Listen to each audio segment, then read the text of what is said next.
ada yang menarik, yaitu yang namanya digital ekonomi, Pak. Digital ekonomi. Nah, jadi barangkali kita juga perlu mempertimbangkan tuh apa jadi satu mata kuliah.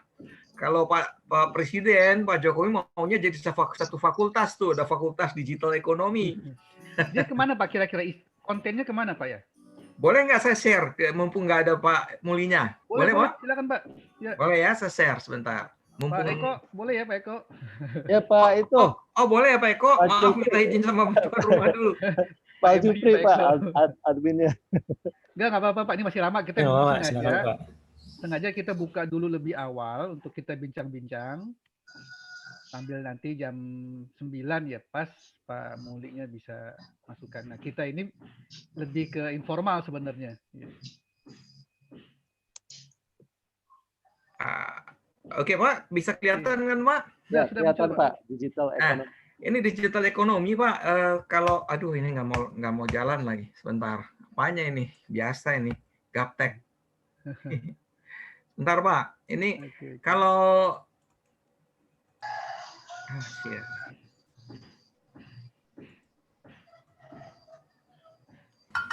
Nah, jadi digital ekonomi Pak, kalau yang saya lihat di sini, kenapa saya usul digital ekonomi? Karena digital ekonomi itu merupakan digital computer technology Pak. Kalau kita lihat di sini, nanti saya sharing ke itu aja Pak, ke WhatsApp-nya aja. Jadi kalau digital ekonomi itu istilah lain dari internet ekonomi atau ekonomi baru atau web ekonomi Pak.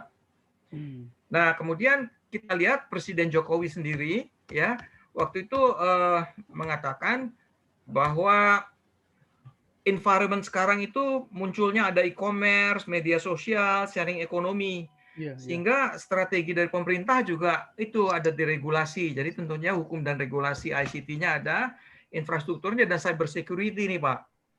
Nah kemudian kalau kita lihat taksonomi ekonomi, bahwa ekonomi itu nanti ada ekonomi kreatif dan ICT nih Pak. Jadi memang sangat bagus sekali. Nah kalau boleh sharing sedikit Pak, ini ada satu film dari Gartner, bagus sekali itu. Kira-kira apa yang harus masuk ke dalam kurikulum kita. Boleh ya Pak ya? Silakan Pak. Boleh, sharing sebentar.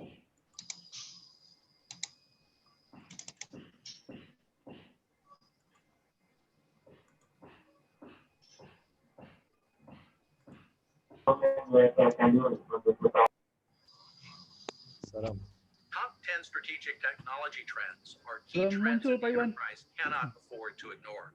You can't ignore them because they have significant potential for impact. Maaf Pak, videonya belum muncul Pak. Oh, belum muncul. Ini baru muncul. Oke. We look at the top 10 trends. We categorize them into three big themes that link together. It's all about the growth of the intelligent digital mesh. Intelligence is a very important set of trends to look at. There's three key trends. First is AI foundation, and that tells it all right there. Artificial intelligence and machine learning is increasingly a foundation component of all of the applications and all of the services and all of the things in our world around us, which leads us to the two subsidiary trends: intelligent apps and analytics and intelligent things. When we look at intelligent apps and analytics, you have to focus on where we're going to add intelligent capabilities to those systems. Think of intelligent user interface with things like conversational interfaces we'll talk about later. Think of intelligent actions, so your applications themselves have autonomous processes. And look at how AI improves the business intelligence and analytical systems for end users and enhancing what data scientists do. And as we look at all of this, I want you to think of that term AI not just as artificial intelligence and robotic things replacing people, but think augmented intelligence and assisting humans. And finally, I want you to think of swarms or collaborative intelligence, multiple intelligent things, drones, robots, autonomous vehicles working cooperatively together. It's that collaborative notion and the augmented notion that really can drive powerful AI capabilities in the future. Our second theme is digital, and this is all about merging the real world and the virtual world into this combined digital experience. As we do this, the world of the Internet of Things we've talked about for some time starts us out with the theme of digital twin. These are digital representations of real world things, and we can operate on these digital representations to drive better maintenance and repair and operations of physical assets, and otherwise have a digital representation of the real world. This takes us to the next trend, which is cloud to the edge. We've got to think about edge computing and using the processing power at the edge, these edge devices that we hold in our hand or are in the Internet of Things, or near servers by that can act as gateways. And so when you think of cloud as a style of computing, not a physical delivery system. So we'll have faraway cloud services that will deliver capabilities to near servers and out onto the edge as well. So we've got to think of this distributed computing environment. And finally, the last two trends are looking at conversational systems and immersive experience. And when we look at those, the conversational systems are about how we interact with systems. So we're going to interact through language and other types of systems. On the immersive experience, it's about artificial and virtual reality and mixed reality and how we perceive the digital world. Between those two, the user interface you think of today will radically change over the next 5 years for the apps you buy and the applications you build. Our third theme in the top 10 is the mesh. The mesh is really all about connections, dynamic connections of people, processes, applications, technologies, and devices. The first trend that we have here is blockchain. Blockchain is all about creating a shared, distributed, immutable ledger with cryptographic validation of the transactions that go on the ledger. The key value of blockchain is really the fact that it isn't tied to an individual enterprise or an individual application. It deals with the connections across that in a very dynamic way to reduce technical friction and reduce business friction. Our second trend deals with event processing. Now, we've typically used request-driven models. We call services with APIs, and we link them together in some more rigid ways, and that'll be necessary for certain things. But for this dynamic world that I've been talking about around the top 10, with IoT and other things, this notion of event processing and a more flexible and dynamic way of linking things together is important. So you want to think of event processing and request-driven mechanisms as equal citizens in your development portfolio in the way that you orchestrate services. Finally, think of continuous adaptive risk and trust. That's our final trend, and it looks at the mental model you've got to have around security. It's this continuous adaptive process. There's two key things that are really new and interesting that you particularly want to look at here. One is this notion of DevSecOps. So bring development and operations together for DevOps, but insert security into that whole process as well. And finally, think of deception technologies. Deception technologies are taking this age-old notion of a honeypot. Now, if you set up these fake servers or fake applications, your users are never going to get to that in the normal course of the day. But if you've been penetrated and you don't know it, those bad guys might be going after them, and then you can highly identify that the bad guys are in your network. So think of deception technologies and DevSecOps as two new things that you've got to take a close look at in the coming year. Sedikit lagi ya Pak ya. Ini boleh kan? Masih ada waktu kan? 1 menit. Nah, ini sebentar kalau kita lihat ini masih seputar pernyataan Presiden Joko Widodo merebaknya e-commerce pada era ekonomi digital saat ini membuat Jokowi meminta, nah ini menarik ya, meminta kurikulum pendidikan di Indonesia lebih fleksibel mengikuti perkembangan zaman. Misalnya adanya mata kuliah khusus ekonomi digital misalnya. Ia juga berpernyataan Presiden Joko Widodo merebaknya e-commerce pada era ekonomi digital saat ini membuat Jokowi meminta, nah ini menarik ya, meminta kurikulum pendidikan di Indonesia lebih fleksibel mengikuti perkembangan zaman. Misalnya adanya mata kuliah khusus ekonomi digital misalnya. Ia juga meminta pihak sekolah se-Indonesia memberi sertifikat khusus bagi pelajar yang telah mahir dalam urusan internet. Hal ini dinilai dapat meningkatkan daya saing dalam hal sumber daya manusia. Sangat cepat sekali. Tidak pernah. Belum ada saya fakultas digital ekonomi. Fakultas manajemen logistik. Atau manajemen retail. Atau fakultas toko online. Fakultas digital ekonomi jurusan toko online tidak ada. Saya tanyakan ke semua tidak ada. Jurusan toko online tidak ada.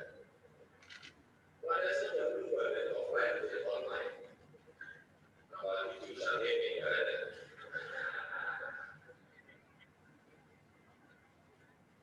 Oleh sebab itu saya perintahkan Pak Menteri, kurikulum itu harus luas, kurikulum harus fleksibel, dan 70% itu yang menentukan adalah yang membutuhkan siapa industri. Di SMK itu seperti itu. Pada perintahkan sekarang beri sertifikat. Saya selalu dapat sertifikat. Misalnya sudah pinter bikin itu, beri sertifikat pemasangan itu. Gitu Pak, kira-kira apa namanya beberapa poin-poin saya kira itu cukup bagus juga untuk dipertimbangkan.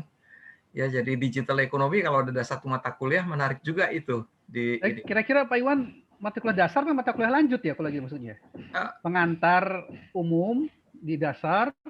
Nah, tergantung Pak, kita mau bukanya sebagai satu konsentrasi atau hanya suatu mata kuliah. Nah, itu kalau mata kuliah ya paling kulitnya Pak, ya kan? Iya. Tapi kalau dia fakultas nanti ada cabang-cabangnya lagi. Di antaranya ada IoT, ada cloud computing, ada apa namanya security, cyber security dan sebagainya. Nah, itu kelihatannya harus jadi pemikiran karena apa kedepannya demikian, Pak. Nah, sekarang saya kalau boleh saya sharing satu film lagi, nggak lama, cuma 1 menit, itu mengenai teknologi ke depan, Pak, yang barangkali bisa kita pertimbangkan juga. Boleh ya, Pak, ya? Oke, Pak. Sebentar, ini untuk yang tahun 2020. Sebentar.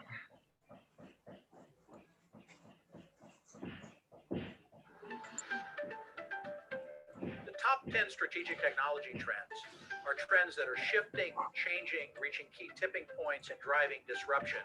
These are the technology trends. The top 10 strategic technology trends are trends that are shifting, changing, reaching key tipping points, and driving disruption. These are the technology trends that you can't afford to ignore. We're taking a look at the technology trends around 2 themes this year: people-centric smart spaces. Hyper-automation is the first people-centric trend. Hyper-automation looks at 2 things. Number 1, an expansion of automation, where everything that can be automated will be automated. Second, hyper-automation looks at going from RPA and task-oriented automation to adding much more sophisticated AI-based process automation and building digital twins of the organization for digital ops. For example, rental car companies are exploring how automated expert systems and assistants can be used to rent your rental car or perform some other customer service activity. The second trend is multi-experience. Multi-experience focuses on how people interact with, perceive, and control the digital world and related applications. You don't hold the computer in your hand. In a multi-experience world, the world is your computer. Domino's Pizza has invested in a multi-experience platform. It goes beyond just a mobile application to order pizzas and includes applications that go out to a smart speaker, a pizza tracker application, autonomous vehicles for delivery, drones for delivery, many other components to focus on a multi-experience for their customers. Our third trend is democratization. Democratization is about users getting easy access to technology through radically simplified interfaces and expert systems. Think of it as an amateur or a novice getting access to highly developed skills that they were not directly trained for. One example of democratization would be the use of robo-advisors. These expert systems can automatically balance portfolios and provide additional advice on how you invest. Our fourth trend is human augmentation. Human augmentation focuses on how technology is used to enhance the cognitive and physical aspects of the human experience. It exists at the intersection of many other trends: multi-experience to drive better interfaces, hyper-automation to automate more and more activities, expert systems, autonomous things. These all feed into this new human augmented experience. Our fifth trend is transparency and traceability. Digital ethics, data privacy, explainable AI, ethical AI. These are all critical issues, and they are there to try and address the trust crisis that we have today. You need to have transparency into how you use data, how you're building and training AI models and how they're used, and traceability and auditability on what happens with those systems. Our sixth trend, and the first trend focused on smart spaces, is the empowered edge. The edge refers to all of the technologies that are embedded in the Internet of Things and the world around us.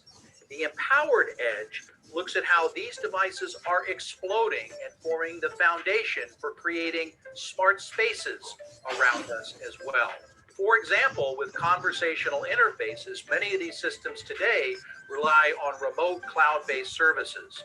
Look for those capabilities to be skinnied down so conversational systems can be processed at the edge, not the central cloud. The seventh trend is distributed cloud. Our distributed cloud trend looks at the next era of cloud, where these cloud services don't simply exist in a remote centralized server, but are distributed down into your data center. Distributed cloud allows you to deal with some of the potential regulatory issues, the demands of IoT for lower latency, and other challenges of the current centralized cloud model.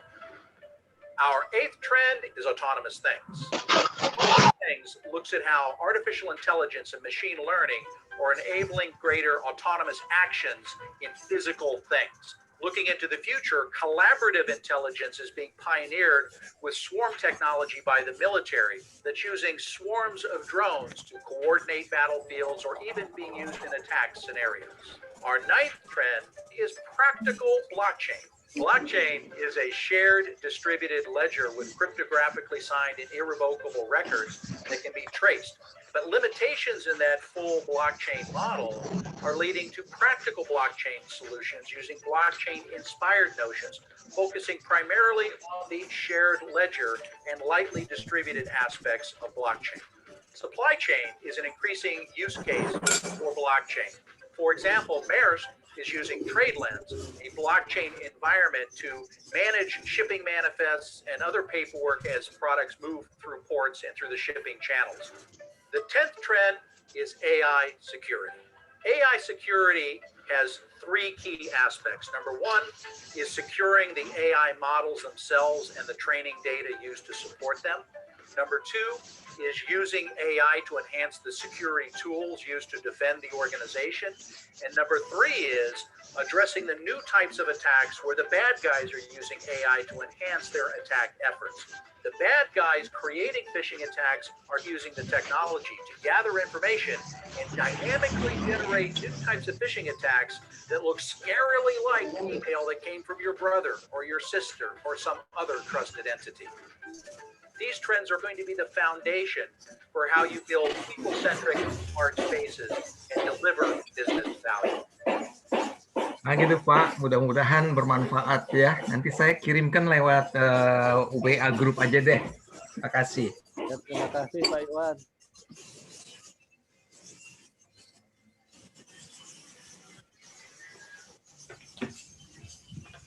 Baik, Masih di Bapak-Bapak. mute, Pak Andi.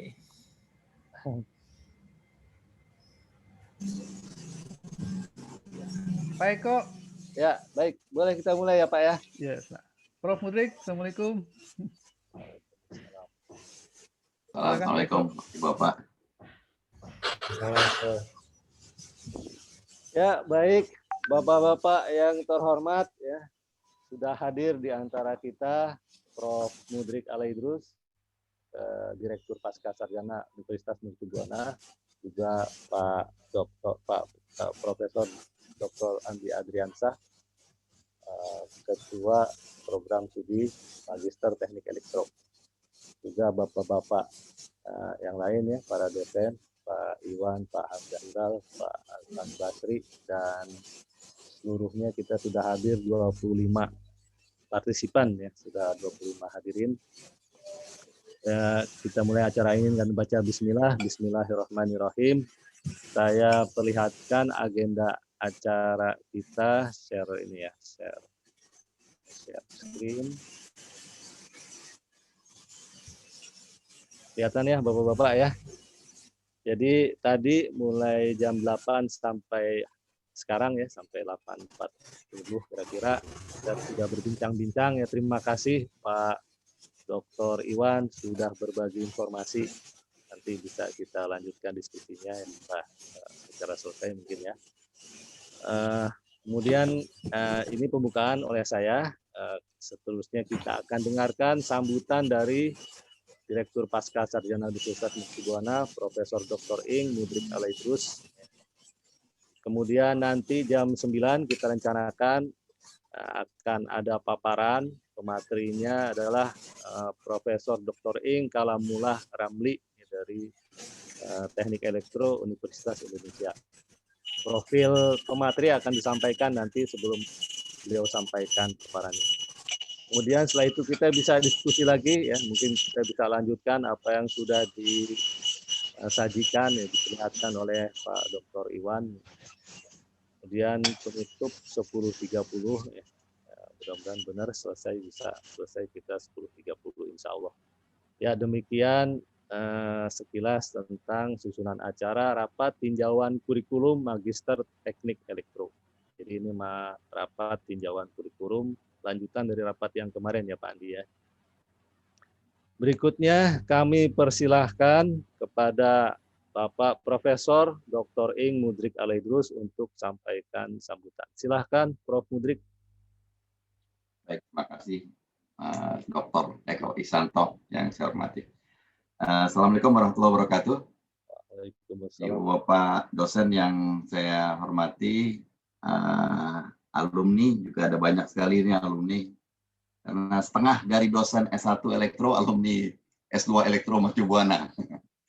Jadi, boleh juga dianggap sebagai alumni ya Prof. Andi ya.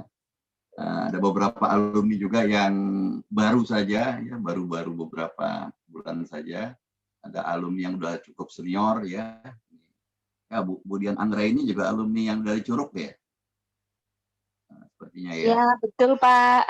Selamat pagi, assalamualaikum Pak Mudrik. Prof. Mudrik. Ya, ada beberapa lagi. Wah, saya pelan tapi pasti udah mulai lupa-lupa ini kan udah banyak sekali. Banyak urusan. Udah banyak sekali. Pak Selamat juga alumni kita, Bu Yuliza, ya Pak Galang, banyak sekali. Dan juga ada beberapa mahasiswa ya, kalau nggak salah ini saya lihat beberapa mahasiswa aktif, ya Alhamdulillah karena memang aktivitas ini aktivitas yang melibatkan semua stakeholder. Assalamualaikum Prof. Muli. Waalaikumsalam warahmatullahi wabarakatuh. Welcome. Welcome ke sekian kalinya ke UMB ya. Kali ini agak unik ini. Mungkin ingin memantau doktor barunya. Barunya ya. Dokter Eko aman-aman saja Prof. Muli. Aman-aman aja ya. Fajri belum lolos, cuman yang Fajri belum lolos nih. Oh. Mudah-mudahan segera Prof. Insyaallah. Saya buka dulu Prof. Silakan, mangga, silakan. Ya baik, jadi insya Allah ini jadi merupakan acara serial dari proses pemutakhiran kurikulum yang diadakan seluruh UMB. Jadi saat ini ada 24 program studi sedang melakukan aktualisasi atau pemutakhiran kurikulum. Cuma saya bilang begini Prof. Muli ke teman-teman yang di S2, S3, kita ini beruntung, nggak pusing sama Merdeka Belajar Kampus Merdeka. Itu teman-teman yang di S1 itu mereka seperti berjalan di kegelapan. Kalaupun megang alat penerangan itu cuma lilin yang ketiup sana-sini. Jadi mereka masih sifatnya itu ya mungkin exercise. Ya. Saya nggak bisa membayangkan kampus-kampus yang kecil lainnya, itu mungkin lebih pusing lagi mereka.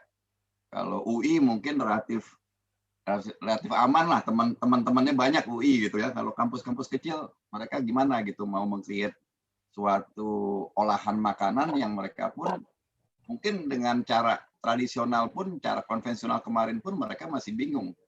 Ini agak beda dengan paradigma baru dari Mas Menteri yang mungkin bagus tapi memang memerlukan semacam exercise. Nah, kita di S2 tidak wajib untuk melakukan itu, tetapi penekanannya nanti tentunya kita jalankan fungsi kita sebagai program level 8 dan level 9. Ini yang seringkali masih miss ya. Mungkin kalau di kampus-kampus besar kayak UI, ITB sudah berjalan lebih advance ya. Tapi kami rasakan memang di UMB kelihatannya itu di tesisnya masalah kita itu.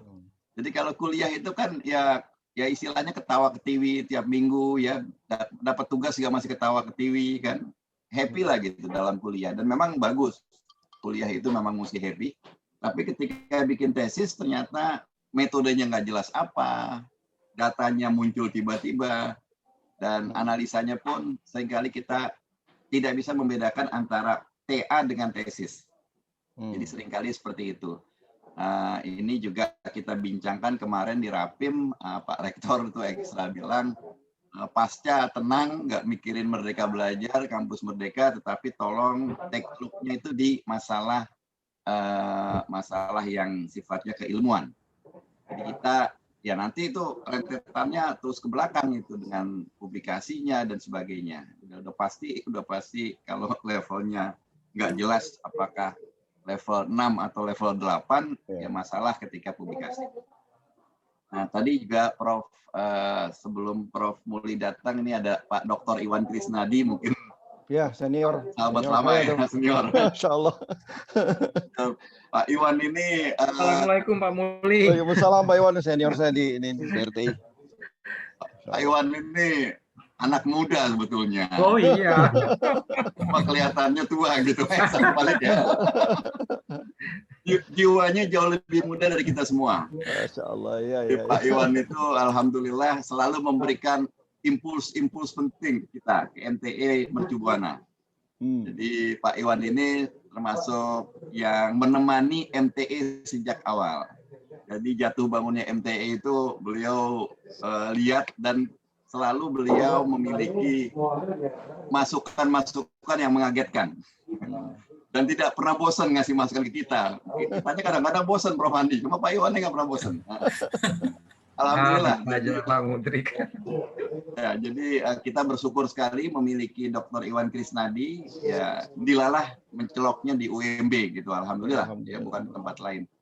Nah, jadi dari tahun 2007 kita ini memiliki program S2 Magister Teknik Elektro dengan sebuah konsentrasi waktu itu. Manajemen telekomunikasi. Dan itu so far so good, berjalan sangat bagus. Dan memang ada di suatu tahun itu agak drop kita. Cuma 13 orang, 15 orang gitu terus. Akhirnya masuk konsentrasi kedua, Prof. Security jaringan ICT. Dan itu naik lagi. Ya, jadi akhirnya kita sejak saat itu, sejak 2016 kalau nggak salah, sampai hari ini kita selalu dengan 2 konsentrasi itu berjalan. Dan jumlah mahasiswa kita per semester itu mendekati angka 30. Jadi alhamdulillah. Nah, tentunya nanti welcome teman-teman kita semua urun rembuk atau dapat masukan atau dapat knowledge tambahan dari stakeholder dalam dan stakeholder luar. Bagaimana, jadi kita gini Prof, kita di swasta, jadi memang penekanan kita itu yang pertama memang laku apa enggak gitu. Jadi yang utama itu laku apa enggak, bukan sekedar mau mengembangkan ilmu, karena kalau mau mengembangkan ilmu barangkali ITB, UI mau laku mau nggak laku yang penting ilmunya berkembang gitu. Tapi kalau di swasta ini kalau tidak diminati katakanlah cuma di bawah 5 orang kemungkinan tidak dibuka. Walaupun ilmunya sangat penting. Jadi kita penekanan pertamanya itu laku nggak nanti dijual. Ya, tentunya tadi Pak Iwan Krisnadi sudah panjang lebar ya dari minggu kemarin sebetulnya ya memang arahnya ke sana. Itu hampir pasti arahnya ke teknologi digital ya dengan segala pernak-perniknya. Dikombin dengan mungkin pendekatan ekonomi, pendekatan regulasi dan yang tidak kalah penting yang kita udah miliki sebetulnya cuma belum di expedite dengan baik, security sistem digital. Ya, security digital itu sorry to say ya Prof Andi ya, belum terlalu kepegang dengan baik. Saya jujur aja bilang belum kepegang dengan efektif. Jadi masih sekedar jalanlah. Ya, nah, ke depannya itu harus lebih serius lagi. Kemudian kalau saya take a look ke program yang akan didirikan segera, yaitu Magister Ilmu Komputer, nanti sedikit banyak akan ada irisannya, Prof Andi. Tentunya kita di sini tidak ingin saling memakan, walaupun tidak bisa dihindari saling memakan itu. Paling enggak jangan sampai saudara mudanya memakan saudara tuanya. Sampai lompat ke mereka gitu justru ini kita pasar kita. Tapi itu pasti terjadi ya, pasti terjadi karena ini kan segmentasi pasarnya udah lebih detail lagi, udah lebih jelas lagi. Karena selama ini banyak orang yang mau kuliah ilmu komputer ngelihat di UMB nggak ada, dia masuk ke elektro. Ya itu jujur aja saya terima gitu. Jadi siap-siap nanti jika mereka berdiri dan mulai menerima di bulan September 2021, ya artinya kita harus memberikan diferensiasi yang lebih jelas lagi. Nah, kalau hanya sekedar kata-katanya itu katakanlah ya sorry ya kata-katanya machine learning, blockchain, ya itu akan ya kenapa nggak satu tempat aja gitu ya atau whatever lah nanti kita mesti intinya memang sinergi itu penting ya. Nah, tadi di grup WhatsApp juga dibicarakan bahkan kita sinerginya dengan bidang ilmu sosial juga akan jalan baik horizontal ataupun vertikal. Jadi silakan aja di expedite masing-masing. Intinya itu kampus akan mendukung kalau laku. Kalau laku apapun namanya ya tentunya kita yang wajar ya yang masih masuk ke dalam bidang ilmu teknik elektro. Kedua, arahan dari Pak Rektor langsung kaitan dengan keilmuan diperjelas, diperkuat. Karena nanti akan kelihatan ketika kita bikin tesis itu kelihatan banget lah, kelihatan orang-orang yang ya ini sih S1 gitu. Tapi ketika diajak ngomong S1 jadi mana juga nggak begitu clear. Jadi nanti tools-nya itu lebih ke arah keilmuan harus kita perkenalkan. Jadi itu dulu mungkin ya Prof Andi ya, kita berproses aja dan nanti sampai ke pertanyaan mungkin nanti Prof Muli jika bisa memberikan masukan, Pak Iwan, Pak Bambang, Pak Setio, nih para dosen kita, Dr. Eko, Dr. Umay. MTE mau dibawa kemana 10 tahun lagi, 15 tahun lagi? Itu yang selalu jadi masalah besar. Kita jangan nunggu rektor, jangan. Kita yang ngusulkan, kita mau bawa kemari MTE, nanti rektor yang nandatangani. Gitu. Jadi jangan biarkan dia yang action gitu. Elektro akan begini nanti, jangan. Itu kadang-kadang nggak terlalu pas gitu. Nah, takutnya kita malah terombang-ambing oleh kebijakan dari orang yang tidak terlalu paham elektro. Itu aja dari saya, mohon maaf jika ada kata-kata yang kurang tepat. Sekali lagi, welcome Prof. Kalamullah Ramli. Makasih Prof. Andi, Pak Dr. Eko, saya kembalikan. Assalamualaikum warahmatullahi wabarakatuh. Waalaikumsalam warahmatullahi wabarakatuh. Terima kasih Prof. Mudrik ya, sambutan dan pengantarnya.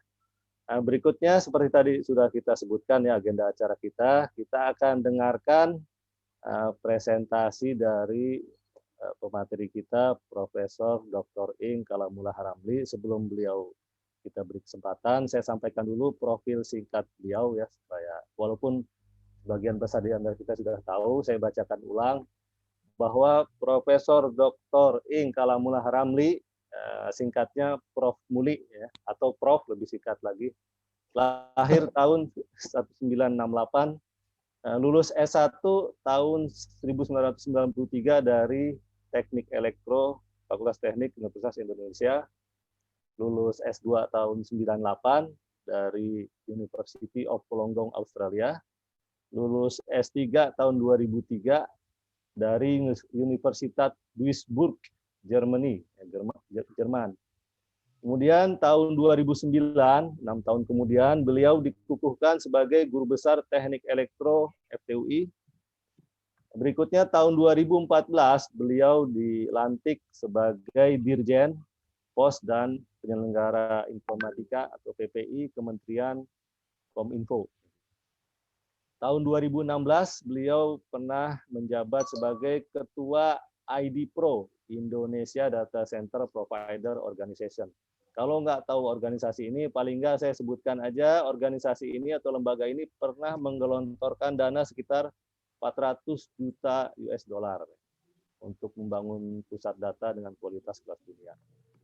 Nah, Prof. Muli ini sampai hari ini masih aktif mengajar, membimbing, dan meneliti di DTE FTUI, ya, Departemen Teknik Elektro Fakultas Teknik Universitas Indonesia, dengan tema penelitian antara lain yang mungkin ada yang berminat, Embedded Design, Computer and Internet Security, Deep Learning, tadi sudah disinggung Pak Iwan, masalah AI, mungkin masuk di sini ya, Deep Learning, kemudian Biomedical Engineering, di antaranya itu. Dan beliau ini penulis lebih dari 90 artikel ilmiah di konferensi dan jurnal internasional ya. Semangat sekali Bapak ini. Ya, alhamdulillah. Nah, beliau termasuk satu dari 500 peneliti terbaik Indonesia yang diumumkan Mendristek pada Mei 2020. Seperti halnya juga Pak Mudrik Alaidrus ya, Prof. Mudrik Alaidrus termasuk juga satu dari 500 peneliti terbaik ya. Jadi di rapat kita ini yang cuma dihadiri beberapa puluh orang, dua di antaranya adalah penulis terbaik. Beliau juga, Prof. Muli aktif membimbing mahasiswa S1, S2, dan S3, dan sudah banyak meluluskan sarjana. Ya. Termasuk saya salah satu yang dibimbing beliau, yang baru lulus juga tahun 2020 ya Prof. Terima kasih ya Prof, dibimbing, nggak berlarut-larut. Ya, sama. Ya, demikian profil singkat pemateri. Kalau ada yang mau informasi lebih jauh, nanti mungkin setelah beliau memaparkan. Waalaikumsalam.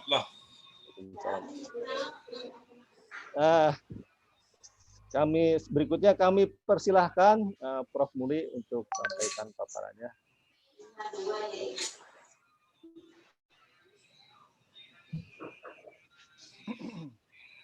Terima kasih Pak Santo, moderator yang saya hormati. Assalamualaikum warahmatullahi wabarakatuh kepada kawan-kawan saya. Waalaikumsalam warahmatullahi wabarakatuh. Maaf Prof, suaranya kurang jelas Prof. Kurang keras Prof. Jelas belum Pak Eko? Boleh lebih keras lagi nggak Prof? Tadi seperti tadi waktu sebelum mulai acara. Iya, coba. Ini udah bisa jelas sekarang? Ya lumayan, kedengaran Prof. Oke, baik. Bapak-bapak yang lain bisa dengar ya? Ya, terdengar. Kecil sekali masih Prof. Masih kecil Pak. Mungkin. Mbak sekarang gimana? Masih kecil Prof. Iya. Oh, sebentar. Saya copot aja ini. Nah itu Prof, keras Prof. Baik. Ya. Baik, alhamdulillahirabbil alamin. Allahumma sholli ala Muhammad wa ala ali Muhammad. Jadi ini ada senior saya juga Pak Iwan Kristiadi, Pak Bambang Setiawan nih. Selamat pagi. Masih Bapak. kenal. Kenal saya kalau sama senior nggak boleh lupa. Walat nanti. Oke. Jadi izinkan saya sharing sebenarnya proses kami juga baru mengadakan pembaharuan di Teknik Elektro untuk S2. Karena kami punya serius bahwa jumlah mahasiswa S2 untuk klasik S2 itu ya, S2 yang klasik ya, sehingga pada waktu itu saya minta teman-teman untuk meredesain S2 kami di Teknik Elektro. Jadi kami kalau di S1 kami punya 3 program studi, Teknik Elektro, Teknik Komputer, kemudian satu lagi Teknik Biomedik. Tapi di S2 kami hanya punya satu, ini unstable internetnya sebentar ya. Ini kalau pagi-pagi masalah di rumah itu adalah berebut internet. Nggak apa-apa Prof, jelas suaranya masih jelas kelihatan, nggak putus Prof. Ya, saya pindah akses point ini Pak, karena berebut kalau pagi akses point. Ada 2 akses point di rumah, yang make bisa 4 orang. Jadi sekarang bisa 6 orang. Jadi saya punya 3 akses point akhirnya di rumah karena banyak sekali yang menggunakan internet, the working from home ya. Nah, saya akan sharing saja proses evolusi yang terjadi di Teknik Elektro ya Bapak. Saya izin untuk sharing mulai paparan saya ini.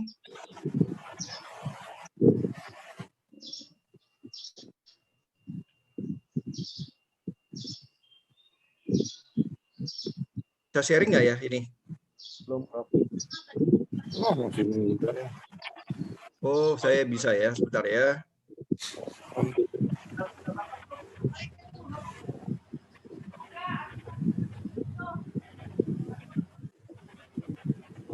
Kecil pos saya.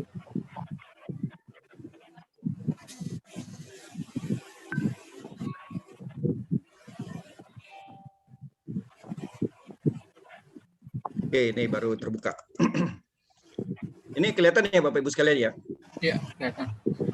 Izin ini paparan saya dibantu dibuatkan oleh Dr. Muhammad Salman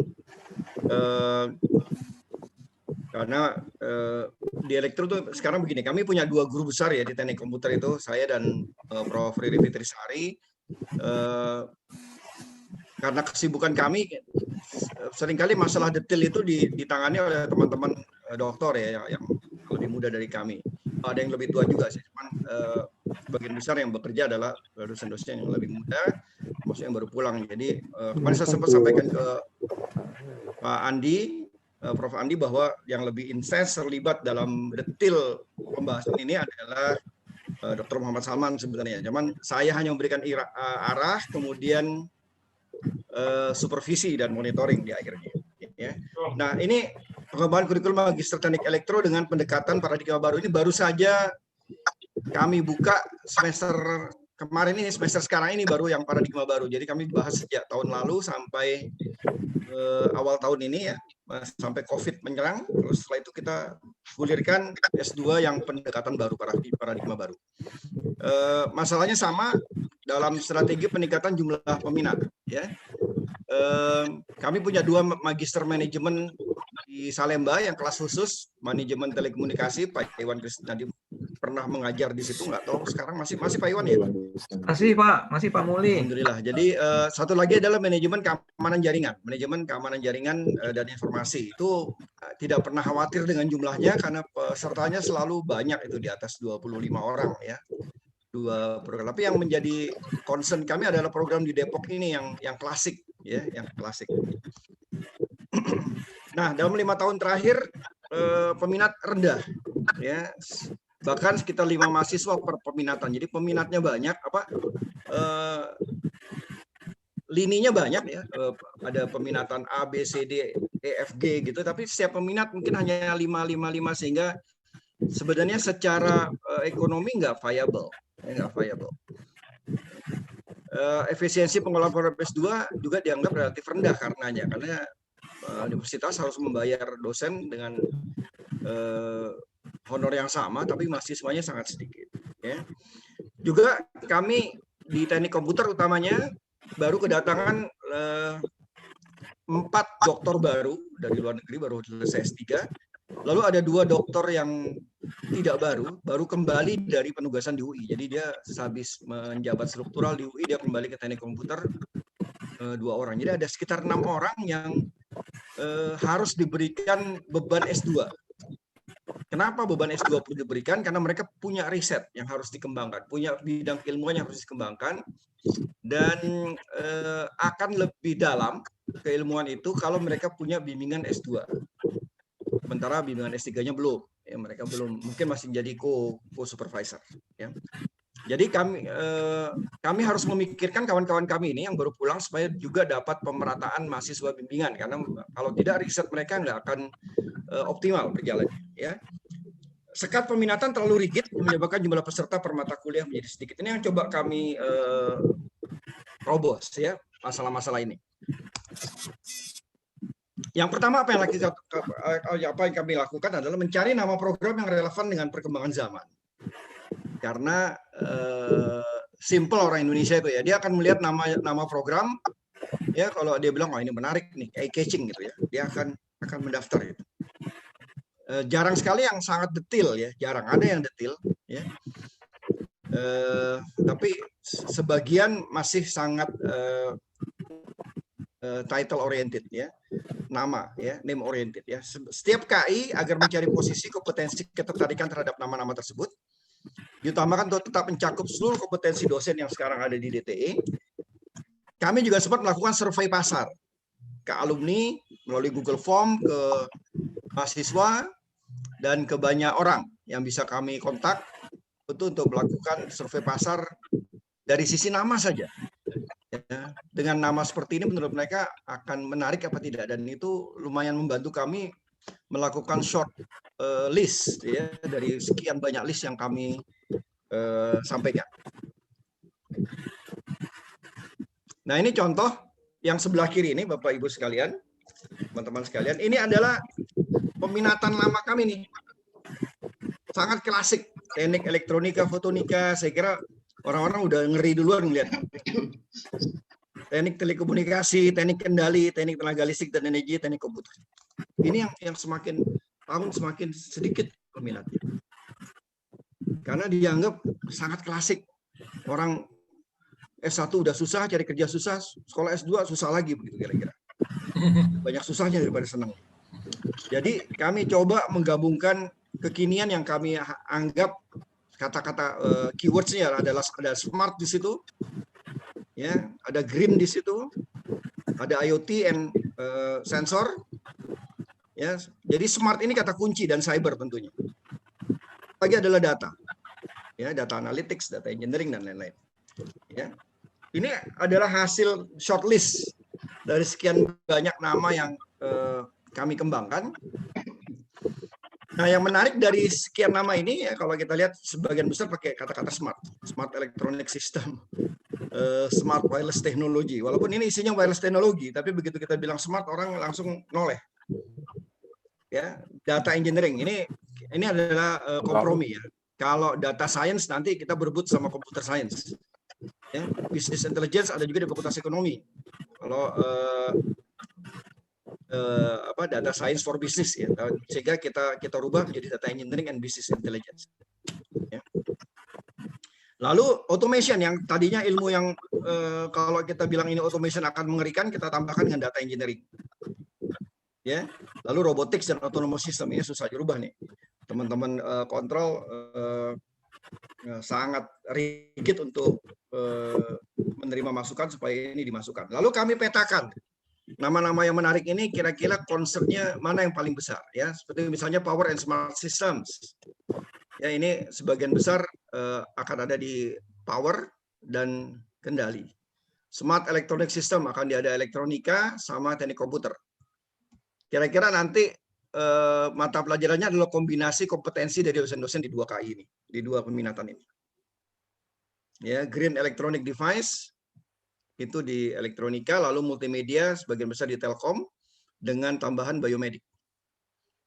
Ya, ada yang cukup menarik IoT and sensor system, misalnya dia besar di elektronika, besar di telkom, tapi KI-KI lain, peminatan lain juga cukup besar. Ya, tidak ada yang rendah untuk IoT and sensor system ini. Ya, smart and wireless teknologi, teknik komputer dan teknik telekomunikasi. Ya. Dan begitu seterusnya, kami petakan kira-kira irisan dari klasik approach ini di mana akhirnya. Kalau kita reformatting kuliahnya, kurikulumnya maupun kontennya. Ya. Nah, berdasarkan ini kami petakan, Bapak Ibu sekalian. Sebentar, ini terlalu kecil.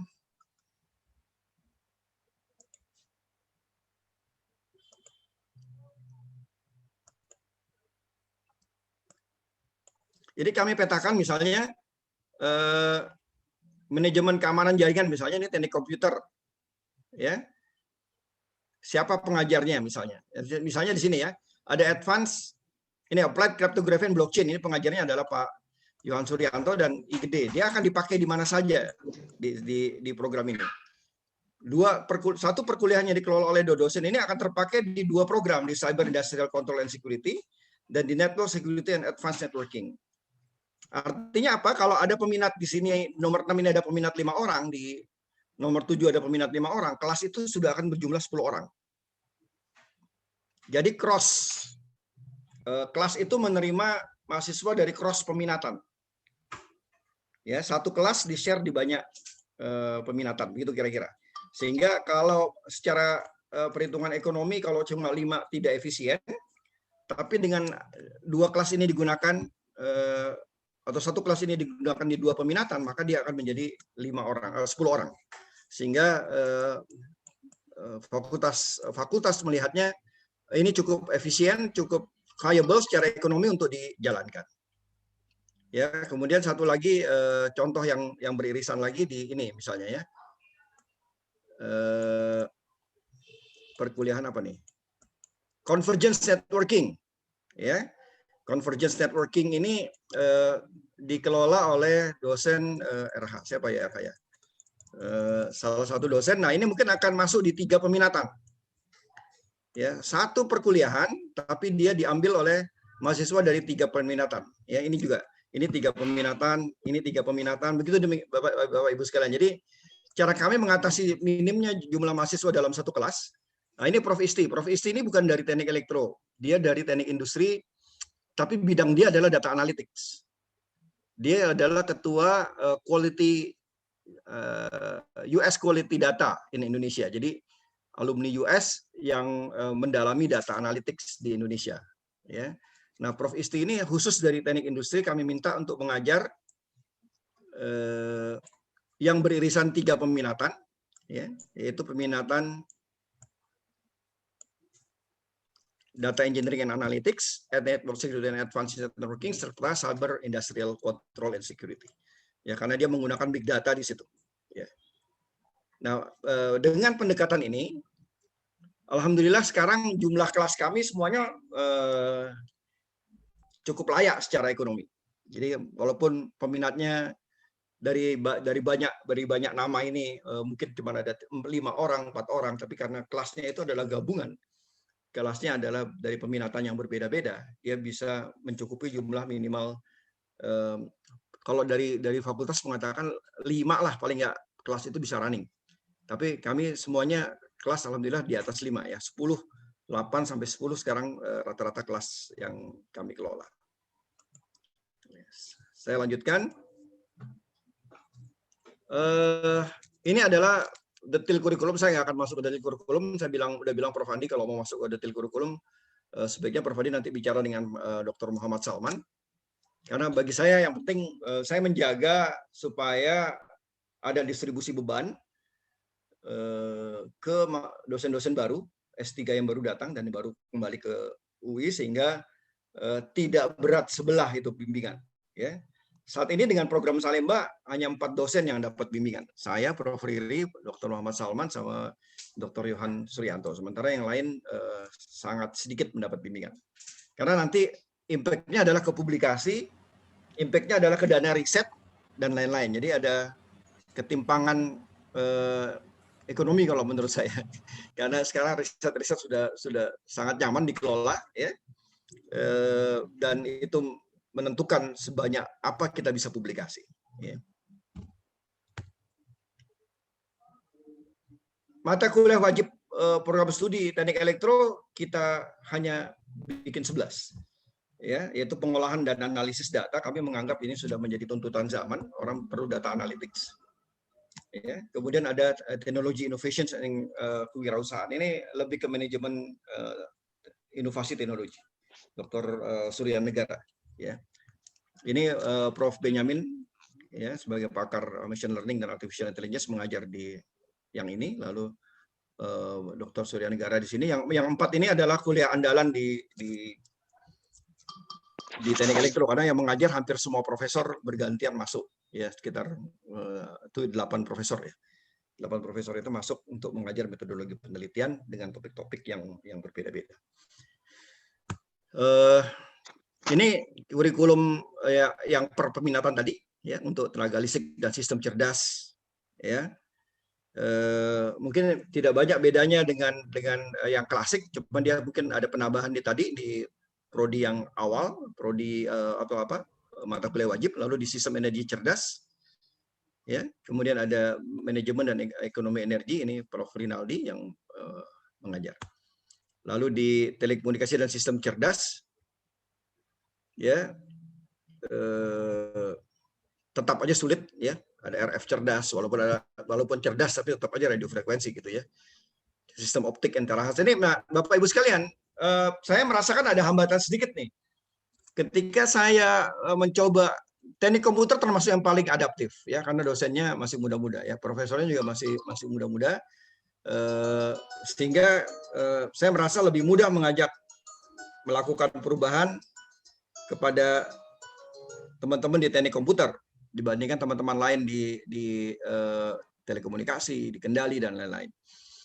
Yang menjadi kendala seringkali adalah dosen itu sangat terkungkung sama riset yang dia tekuni. Bahkan beberapa kali judul kuliah itu adalah judul risetnya. Sehingga saya bilang kalau kita begini terus kita nggak akan dapat mahasiswa ini. Karena mahasiswa, kalau Bapak Ibu memaksa mahasiswa masuk ke riset Bapak Ibu yang sangat dalam, mereka akan stres, akan terbebani, dan itu akan menjadi sebuah iklan yang buruk, karena saya percaya bahwa publikasi mulut ke mulut itu sangat efektif, ya, dari seniornya ngasih tahu ke juniornya dan seterusnya ke bawah demikian terus. Lebih efektif dari publikasi yang kita lakukan di banyak media. Ya, walaupun banyak publikasi di media juga dibutuhkan, ya. Ini contohnya, elektronika ini termasuk yang sangat susah saya rubah. Ya, ada mereka punya profesornya sendiri. Akhirnya saya akan fokus di teknik komputer akhirnya, karena saya merasa yang sangat welcome terhadap perubahan adalah teman-teman di teknik komputer, karena sebagian besar masih muda. Di dua ini sebagian besar senior saya nih, Profesor Eko, Profesor Dadang Gunawan, dan lain-lain, ya. Di elektronika juga masih ada Profesor Hari Sudibyo, Profesor Pupu, dan lain-lain, ya, masih. Jadi bagi saya susah merubah, masih tetap mengerikan nama-nama ininya, nama-nama mata kuliahnya, kecuali memang peneliti begitu, ya, dari lembaga penelitian, maka dia akan masuk ke sini, ya. Kita masih berharap bahwa mereka akan membaca judul di atas, tapi yang saya khawatir adalah ketika dia masuk, dia akan melihat lagi judul kuliahnya, dia mulai merasa, waduh ternyata susah gitu. Kita belum bisa mengevaluasi lagi karena baru berjalan semester ini, ya.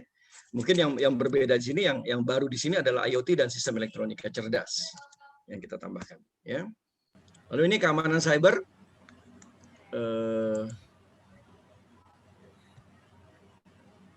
Dan internet masa depan. Jadi kita ngambil dari IEEE yang namanya tactile internet, ya. Tactile internet, kita menganggap kita harus mulai embrace ke tactile internet sehingga kita memasukkan internet masa depan di sini. Ya, keamanan jaringan, sistem jaringan komputer lanjut, teknologi blockchain dan kriptografi terapan, ya. Ini teknik komputer. Kalau Bapak Ibu lihat, saya sangat senang karena sangat acceptable terhadap perubahan. Saya menganggap ini sangat kekinian judul-judulnya, dan karena masih muda-muda, dosanya banyak yang baru pulang, mereka masih sangat mau belajar hal-hal baru, sehingga saya sekarang ini mahasiswanya di kelas saya mengajar sistem jaringan komputer lanjut itu ada 10 orang, ya. Lumayan, biasanya saya mengajar hanya 2-3 orang sebelumnya, ya. Nah, lalu peminatan otomasi dan rekayasa analisa data. Ini terkait dengan industri 4.0, ada otomasi dan big data sebenarnya menjadi satu dengan adanya edge computing, lalu cyber physical systems. Akhirnya mereka harus belajar, mereka juga harus menguasai ini, sistem cerdas monitoring rekayasa data, ya, komputasi cerdas lanjut, ya, lalu sistem kendali jejaring dan terkoordinasi, ya.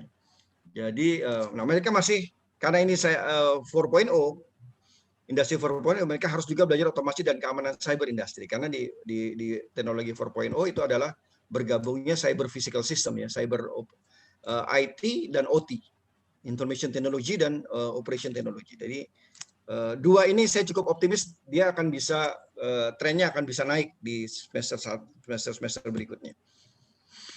Nah, kemudian ini adalah juga andalan rekayasa data dan intelijensi bisnis, ya. Di sini kita belajar etika dan profesionalisme, ancaman cyber perusahaan, manajemen proyek IT lanjut. Jadi ini banyak soft-nya lah, banyak soft skill-nya, ya. Mungkin yang agak berat adalah masih di sini masih ada image processing, ya. Yang lain-lain lumayan akrab dengan lulusan yang kekinian, ya, dia satu. Mata kuliah spesial tetap ada publikasi ilmiah dan tesis. Publikasi ilmiah menjadi nilai khusus karena ada persyaratan untuk publikasi, dan biasanya kami selalu mendorong mereka untuk Scopus Index Publications, ya. Kemudian ada tesis 8 SKS. Nah, ya, ini adalah menarik dari peningkatan jumlah mahasiswa, ya. Dengan sistem klasik kami biasanya hanya dapat sekitar 20. Ya, sekarang kami bisa mendapatkan sampai 56 mahasiswa, ada peningkatan sekitar 2,5 kalinya. Di semester pertama kami belum mengadakan iklan, ya, advertising yang cukup melalui media. Kami hanya menaruh di penerimaan .ui.ac.id. Jadi cukup banyak yang melihat penerimaan .ui.ac.id, dan mereka melihat ada pilihan-pilihan yang cukup eye-catching mungkin ya, sehingga alhamdulillah sekarang ini mulai meningkat ya. Kami optimis mudah-mudahan bisa meningkat di semester depan ketika kami melakukan kampanye media ya. Saya kira itu yang ingin saya sampaikan, beberapa perubahan. Saya satu lagi ingin bercerita, siapa tahu bisa menjadi ide, bisa bersama-sama juga dengan UI, teman-teman Mercu Buana, adalah peminatan kami di Salemba. Ya, kami punya manajemen jaringan informasi ya, di bawah Teknik Komuter. Ini mungkin yang alhamdulillah dapat beasiswa terus dari Kominfo. Ya, tahun 2017 ada 3 orang mahasiswa dari Kominfo, tahun 2013 13 orang, 2019 9 orang, dan sekarang kami punya mahasiswa baru 11 orang dengan beasiswa dari Kominfo untuk ASN. Kemudian pesertanya juga beragam, ini juga memperkaya kami, menyenangkan memberikan kuliah kepada teman-teman ini karena mereka sangat kaya dengan pengalaman lapangan dari SDM, dari Kementerian Keuangan, BPK, KPK, KPU, LPSK, sampai ke kepolisian. Sehingga di kelas itu, kalau saya mengajar manajemen regulasi dan kebijakan, ya, manajemen regulasi dan kebijakan itu sangat senang saya berdiskusi dengan mereka karena saya bisa mengajak mereka memikirkan Indonesia, ya, memikirkan Indonesia ke depan seperti apa dengan landscape regulasi kebijakan keamanan informasi yang saat ini ada di Indonesia. Dan itu sangat relevan dengan mereka sebagai calon pengambil kebijakan di level pemerintahan ya di masa mendatang. Ini adalah info kami. Sudah ada 36 yang mengikut program beasiswa dari Kominfo, 21 kementerian lembaga, 98% selesai tepat waktu, 95% selesai menyelesaikan tesis dengan publikasi terindeks Scopus. Ya, ini laporan ke kami ke Kominfo kemarin baru disampaikan. Ya, nah ini struktur kurikulumnya, ada basic engineering course, bagaimanapun kita teknik elektro, sehingga ini nggak bisa diabaikan.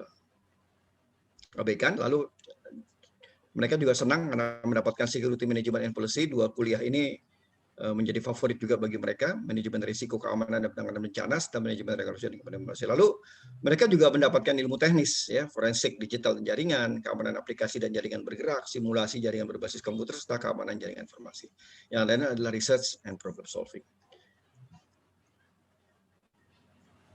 Saya kira itu mungkin Pak Eko dari saya, nanti kita bisa perdalam lagi dalam ini ya, dalam diskusi insyaallah. Terima kasih, saya kembalikan ke moderator. Nah, baik, terima kasih Prof. Muli atas paparannya yang menarik, ya banyak yang menarik. Kita buka diskusinya. Tahap pertama ini 3 penanya atau 3 komentator dulu ya. Ada yang sudah menyalakan mic, ini tadi Pak Bambang, kemudian Pak Iwan, sedangkan yang di chat ini belum ada yang nulis ya. 3 penanya atau 3 komentator, silahkan Pak Bambang dulu ya, tadi nyalakan. Silahkan Pak Bambang.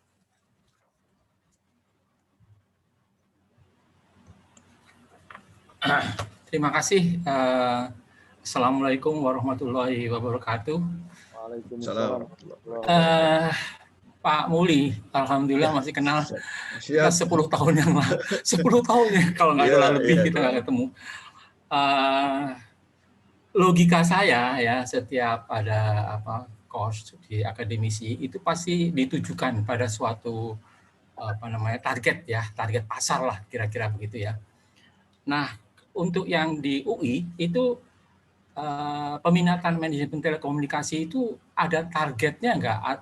Misalnya untuk operator, untuk regulator, untuk pabrik, atau untuk akademisi, atau untuk semuanya, atau ada konsentrasinya dari 4 itu? Ya, masih ada lagi Pak Bambang selain target itu? Oke. Terus selain itu segmennya ya, ini karena saya juga ada pengalaman ya, yang saya dapatkan atau saya lihat di UMB ini judulnya memang manajemen telekomunikasi, tetapi maaf Pak, putus Pak. Ya baik, sambil kita tunggu Pak Bambang atasi masalah koneksi ya. Kita 3 penanya dulu ya Prof ya, nanti. Ya, silakan. Kita persilahkan Pak Iwan Kusnadi, silahkan Pak. Terima kasih Pak Eko. Selamat pagi Pak Muli. Senang sekali Pagi, bisa Pak ketemu Iwan. lagi nih. Alhamdulillah Pak Iwan. Aduh, ini Pak Muli ini paling energik nih biasanya. Wah, kalau energik sekali. Pak Muli, ini kalau di UI, kebetulan saya juga ngajar di manajemen telekomunikasi nih Pak. Iya, iya. Itu memang kalau semester ini mahasiswa cuma 14 orang, tapi biasanya sampai 56 orang tuh Pak. Iya, iya. Nah itu kelihatannya peminatnya juga cukup banyak. Jadi kelihatannya ada sesuatu link and match kebutuhan pasarnya Pak di sana. Nah ini bagaimana UI cara melihat pasar? Jadi apa kebutuhan industri itu? Sebab kalau saya lihat misalnya kalau mahasiswa dari Kominfo pasti dia ingin belajar regulasinya. Kalau dari apa namanya operator dia ingin cari masalah mungkin teknisnya. Tapi kebanyakan mereka itu kan sudah mapan di bekerja. Jadi yang mereka cari itu sebetulnya untuk meningkatkan karier, Pak. Karena kebanyakan mahasiswa S2 itu sudah punya pekerjaan gitu. Nah, itu bagaimana mendesainnya? Kemudian yang berikutnya adalah masalah yang pertanyaan kedua, kalau nggak salah sekarang ada istilah namanya OBE, Pak, Outcome Based Education. Apakah UI juga menerapkan outcome based education, Pak? Kalau menerapkan, bagaimana desainnya itu? Saya kira itu dulu, Pak. Terlalu banyak nanti. Ya, baik. Satu penanya lagi, silahkan. Kalau nggak ada, ya udah ini juga udah 3 pertanyaan ya. Pak Bambang, selamat bergabung lagi. Maaf, komputer saya mati. Iya. Begini Pak, tadi sudah ada tambahan 2 pertanyaan dari Pak Iwan ya. Ya, Pak Bambang hanya 1 pertanyaan. Iya, satu dulu deh, satu dulu. Oke. Ya. Jadi ada 3 pertanyaan, Prof. Silahkan, Prof Muli. Oke, baik, terima kasih. Jadi kalau target pasar yang pertama ya, target pasar kalau di Salemba itu memang target kita adalah profesional, baik PNS maupun yang ada di swasta. Jadi betul tadi Pak Iwan, target kami adalah teman-teman di kementerian, pembuat kebijakan. Karena kami mendengar sendiri dari balitbang kementerian, mereka tidak akan menyekolahkan karyawan mereka untuk belajar deep research. Pak Basuki Yusuf Iskandar misalnya dari Kominfo, dari Balitbang, dia sudah bilang, saya nggak akan bolehkan anak-anak saya ngambil S3 yang terlalu teknis katanya, karena nggak kepake di keseharian mereka. Jadi begitu saya bilang, Pak Basuki punya ini nih, punya S2 manajemen keamanan, belajar regulasi, belajar manajemen, itu saya mau katanya. Itu saya mau katanya.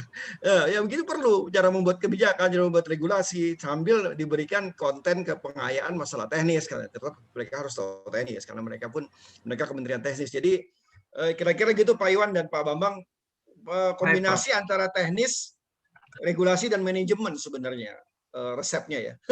ada manajemennya karena mereka pasti ingin career development. Mereka ingin pindah lah dari, saya yakin di umur 40 tuh orang udah pusing dengan teknis. Mereka ingin pindah ke level manajemen, ke level lebih ke kebijakan, lebih ke manajemen, lebih ke walaupun teknis tetap mereka ingin kuasai, tapi tidak sengotot ketika mereka masih muda gitu ya. Dan itu faktanya sebagian besar mahasiswa S2 kita di Salemba utamanya ya. Yang kalau Pak Dadang Gunawan bilang Salemba itu kalau naga dia kepalanya gitu ya. Ekornya mungkin di Depok. Jadi kepala naganya itu, nah UMB ini kan luar biasa ya, kepalanya itu ada di Menteng gitu. Lebih strategis lagi dari UI. Ya. Pak Prof Mudrik ini punya competitive advantage dari sisi lokasi sebenarnya. Lalu outcomes based education, betul, outcomes based education kita sebenarnya sudah ditentukan oleh Dikti untuk S2 ya. S2 itu ya hasilnya adalah publikasi, hasilnya adalah riset-riset mereka bisa terpublikasikan. Yang lain-lain semua memenuhi kebutuhan pasar, Pak, link and match dengan kebutuhan mereka. Hemat saya demikian. Dikti kita penuhi dengan publikasi, dan kita agak tinggi nih men-set publikasinya ke Scopus Index Publications.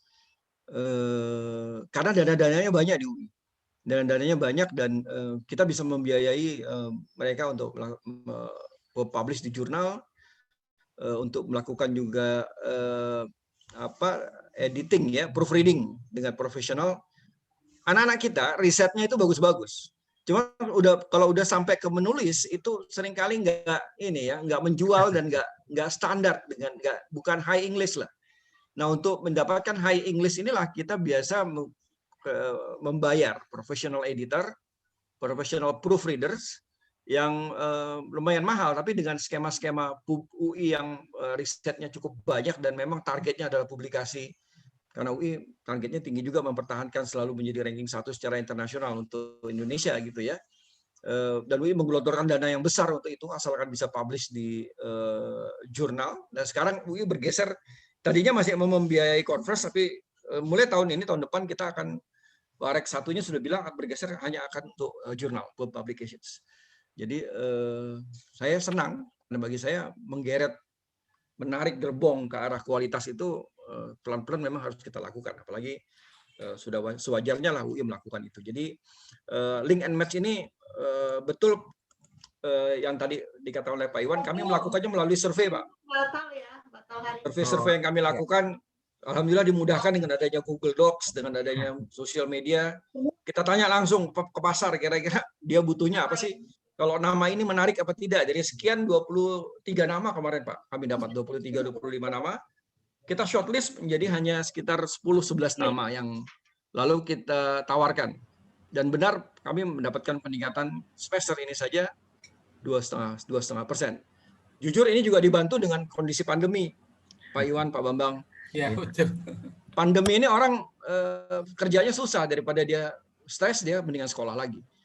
Terbukti dengan LPDP. LPDP kembali menggelontorkan beasiswa orang untuk sekolah. Daripada dia stres, nggak punya kerjaan, disuruh sekolah aja. Itu juga berkontribusi menurut hemat saya ke peningkatan jumlah S2 dan S3 kita. S3 kami di semester lalu, elektro ya, itu ada 12 orang mahasiswa baru. Yang 3 itu ke saya. Saya ini, Pak Eko bisa cerita tuh, bimbingan S3 saya ada 14 sekarang. 14 orang itu UI udah berkali-kali kontak saya, kebanyakan prof. Saya bilang UI, kunci saya di outcomes based education ini, Pak Iwan. Oh iya. Jadi kalau mau nilai saya jangan dari input, saya bilang. Dari output. Berapa bisa saya meluluskan per tahun S3? Bapak hitung saja, saya bilang. Saya bisa meluluskan 2-3. Itu dibandingkan profesor yang tidak meluluskan satu pun dengan jumlah pembimbingan yang sedikit, lebih baik saya secara outcome, saya bilang. Lalu kenapa UI berubah? Di S1, S2 outcomes based, di S3 input based, saya bilang. Ini karena saya udah GB, jadi saya bisa bargain ke penjaminan mutu ya. Dan saya yakin secara mutu kita nggak sacrificing mutu sih, hemat saya. Demikian Pak Iwan, Pak Bambang. Terima kasih, Pak. Ya.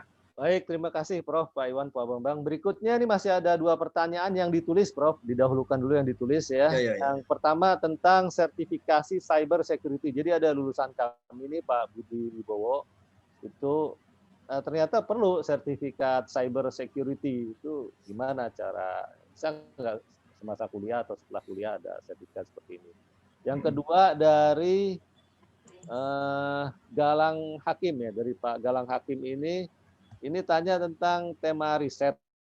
Ini kalau publikasinya terkait dengan COVID-19 itu dari sisi regulasi maupun teknologi ini mungkin nggak hal-hal seperti ini masuk dalam perubahan kurikulum, misalnya kurikulum elektromedik. Jadi 2 pertanyaan itu, Prof. Yang pertama sertifikasi cyber security, yang kedua tentang riset dan kurikulum terkait teknologi dan regulasi biomedik.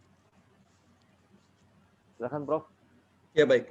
Terima kasih. Yang pertama sertifikasi. Saya ingin share satu lagi file saya. Sebenarnya menarik, ini kita sedang mendesain sebuah program. Izin ya, saya share lagi satu file lagi.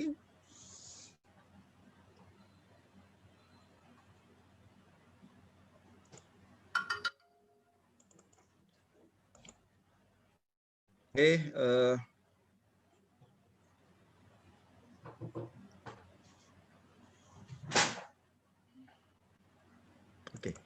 Nah, Bapak Ibu sekalian, saya ingin share satu lagi.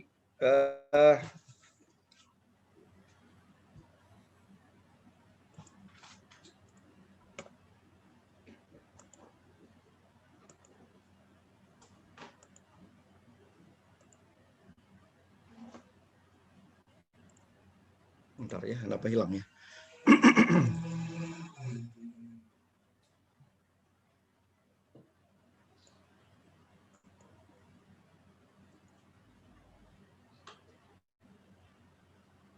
Wah, sayang nih, saya belum bisa share nih. Maaf, Prof, tadi file yang tadi boleh di-share juga, Prof, lewat WA atau apa, yang file. Ya, sebentar ya. Ya.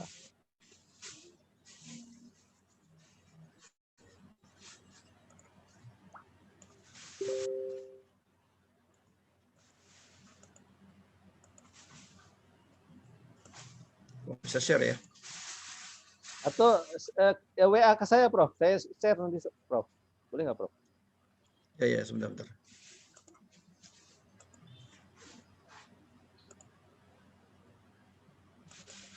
Karena ini akan menjawab pertanyaan yang pertama tentang sertifikasi. Jadi,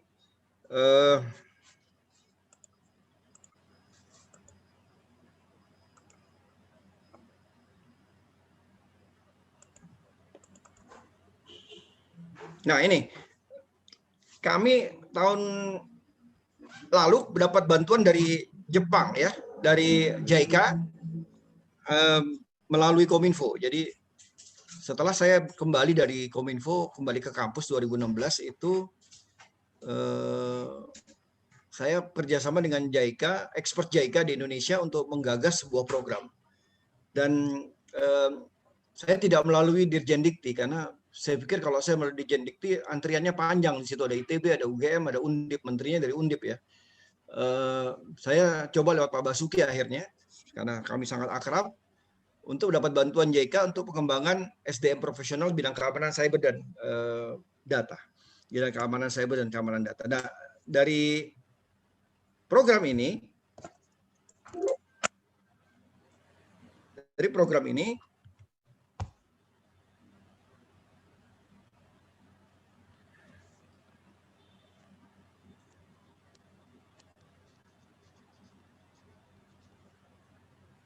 putus ya? Masih kelihatan, Prof. Masih kelihatan ya? Masih kelihatan Pak itu. Bentar.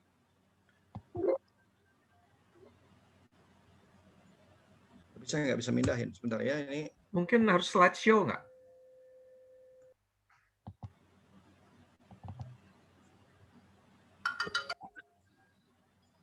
Ada, Prof, tahapan seleksi ini. Bukan itu yang mau di-share. Dia pindahnya ke situ terus. Ini yang mau saya share. Kenapa pindah ke sini terus ya? Sepertinya ini harus saya hapus, harus saya kurangi ya.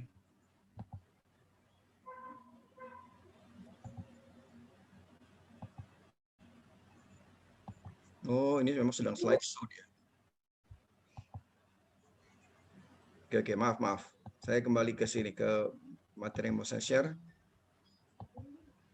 Nah, ini terkait dengan pertanyaan sertifikasi. Betul. Kami mengembangkan dengan bantuan JICA Cyber Security Professional Educations. Ya.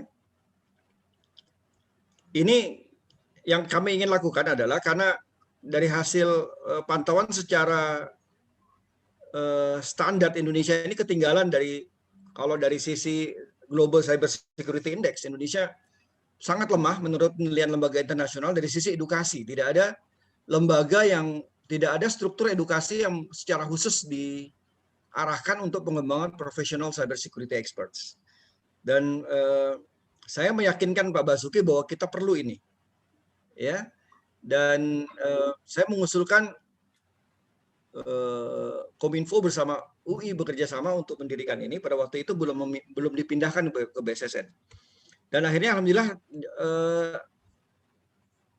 bantuan itu disetujui kerjasama pemerintah Indonesia dan pemerintah Jepang, dan ini kami menjalankan program 5 tahun sekarang untuk pengembangan Cyber Security Center of Excellence di teknik elektro, di teknik komputer khususnya.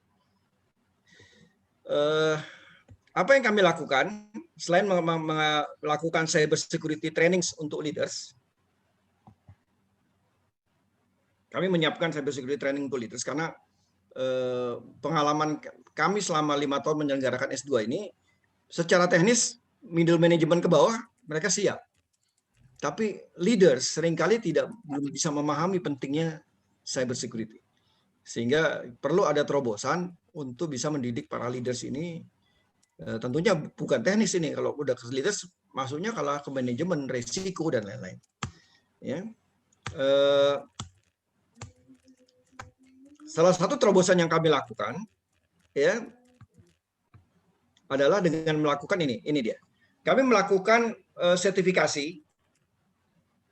Saya bilang ke Jepang, kalau kamu melakukan Cyber Security Center of Excellence, kita nggak ingin level nasional, kita ingin internasional. Dan internasionalnya kita tidak merujuk pada satu standar, tapi kita cover semua standar. Jadi kita akan punya banyak menu, ya, menu sertifikasi, tidak hanya dari Amerika, dari Eropa juga kita ambil, dari Jepang kita ambil, ya, sehingga sertifikasi yang akan di-running di Teknik Elektro adalah sertifikasi dunia yang dari berbagai standar. Ya. Nah, ini kami akan gabungkan dengan S2 yang kami sebut dengan credit earnings program. Ya, jadi ada program S2 ini, ya, lalu ada short course yang tujuannya adalah sertifikasi. Jadi intinya para profesional ini yang kalau dia mengalokasikan waktunya selama 2 tahun terlalu banyak buat mereka. Karena mereka sibuk, mereka punya karir. Jadi instead of 2 years, dia bisa mengambil short course secara lepas untuk sertifikasi. Short course ini yang akan kami akui sebagai kredit nanti pada saat dia bermaksud mengambil S2. Jadi short course yang certified ini secara internasional kami akui sebagai bagian dari kredit S2.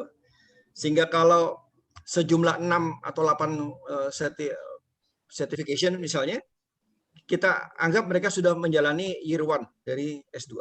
Sehingga mereka mungkin hanya tinggal memenuhi tesis dan publikasi. Serta mungkin metodologi penelitian, ya, karena itu akan menjadi syarat, menjadi basic bagi mereka untuk bisa publikasi. Jadi ini adalah yang ingin kami tawarkan, dan alhamdulillah JK setuju dengan pola ini dan mereka sangat tertarik. Mereka bilang ini adalah mungkin yang dibutuhkan oleh para profesional, karena nggak mungkin mereka meninggalkan kerjaan mereka 2 tahun dengan trade off karir mereka.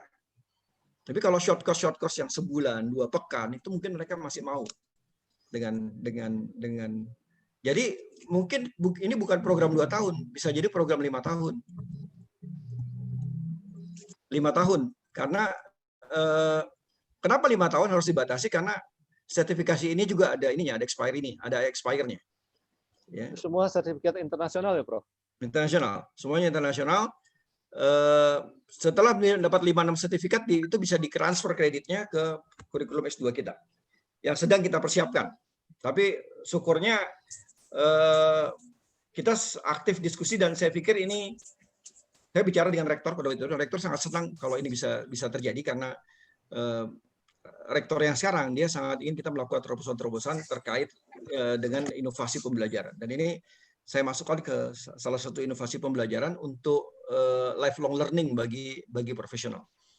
Ya. Mungkin juga dia nggak butuh S2, nggak masalah. Ya, dia ngambil short course saja cukup. Tapi in case dia butuh S2, dia tinggal menambah 1 tahun lagi, ya, dengan metodologi penelitian, publikasi ilmiah. Karena publikasi ilmiah itu syarat dari Dikti, ya, bukan syarat dari kami. Jadi mereka memenuhi syarat itu.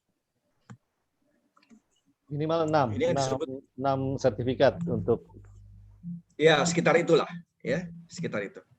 Nah, ini cyber security education model yang kita perkenalkan, yang kami sampaikan ke otoritas di UI ini adalah credit earnings program pertama yang akan kita luncurkan untuk S2 kami. Saya kira itu menjawab pertanyaan tentang sertifikasi. Demikian Pak Eko. Ya. Jadi additional 1 year for master course and thesis. Ya. Baik Prof, ini menarik. Ini belum berjalan, dalam proses, ya. Kemudian dihantam COVID, jadi JICA kemudian hold with health ininya, di hold program bantuan mereka. Tapi tidak mengurangi masa 5 tahun. Jadi sementara ini di hold karena COVID ya, sehingga masih di scores program ini sementara ini. Saya kira demikian Pak Eko. Terima kasih. Ya, baik Prof. Terima kasih. Mungkin berharap. Oh, COVID-19 biomedical. Iya. Enggak, anak-anak saya termasuk. Dulu, Prof. Sebentar, Prof. Ya, kami berharap ada peluang kerjasama, Prof, untuk yang short course ini. Ya, mungkin nanti mungkin nggak kalau UI itu kerjasama dengan kampus swasta untuk peluang sertifikasi atau yang misal dengan inilah.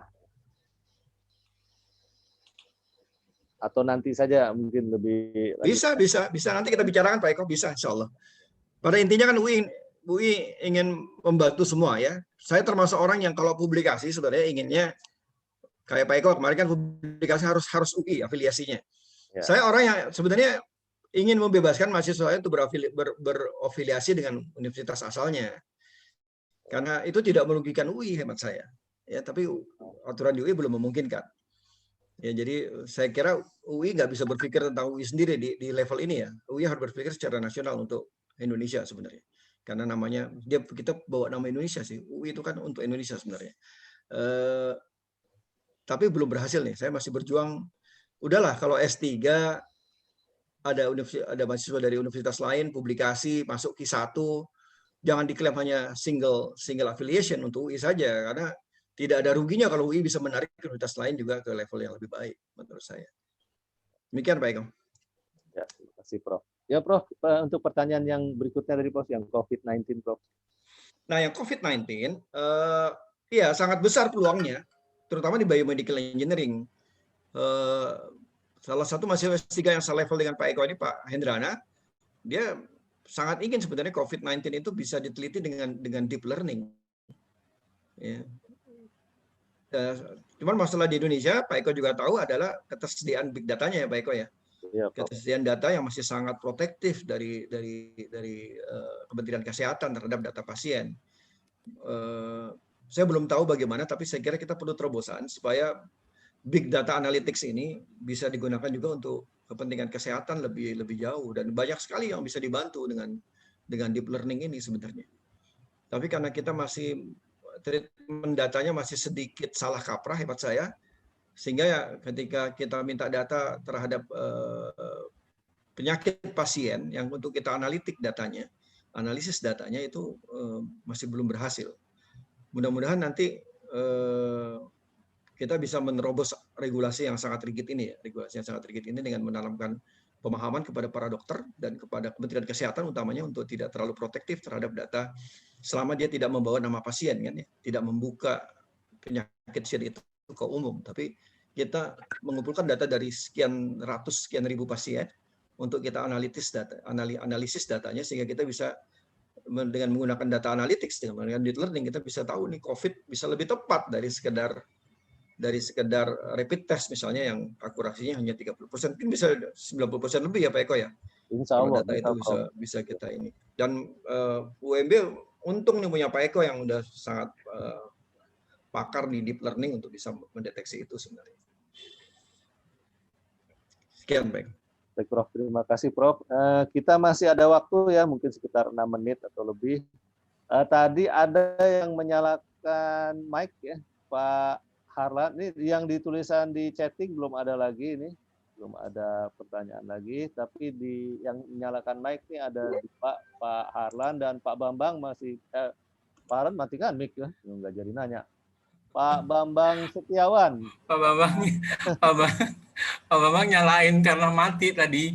Oh, iya. Komputernya jadi nyala lagi. Bukan niat nanya ya Pak. bukan niat nanya. Ya udah silahkan para Pak Andi, silahkan Pak Andi. Maaf nggak kelihatan tadi mic-nya. Ya baik, terima kasih Prof. Muli atas masukannya. Ini kayaknya bisa memotong beberapa tahapan-tahapan yang mesti kita kerjakan berdasarkan materi yang telah disampaikan oleh Prof. Muli ya. Cuma ada satu yang saya masih agak perlu penjelasan lebih dalam, yaitu masalah publikasi dan tesis ya. Bagi kami sampai saat ini memang problem perkuliahan adalah di tesis ya, salah satunya yang cukup besar. Ya. mahasiswa bisa menyelesaikan perkuliahan 3 semester untuk kuliahnya. Tapi di tesisnya bisa 3 semester lagi atau bahkan lebih gitu. Ditambah dengan kewajiban untuk publikasi ya. Kita masih mensyaratkan internasional jurnal atau Sinta 1, Sinta 2. Nah, ini tadi bagaimana sebenarnya langkah ataupun step terhadap penyelesaian tesis dan publikasi. Ini kan seperti telur sama ayam ya. Apakah tesis dulu baru publikasi atau publikasi dulu baru tesis, atau bagaimana tahapan-tahapannya yang sudah dijalankan di UI, baik yang klasik ataupun yang terbaru, paradigma baru. Demikian mungkin Prof. Muli. Ya, Prof. Muli lagi nelpon mungkin ya, makanya mic sama videonya dimatikan. Enggak, saya lagi dengar. Oh, lagi dengar. Oh ya, silahkan Prof. Muli tahapan tesis.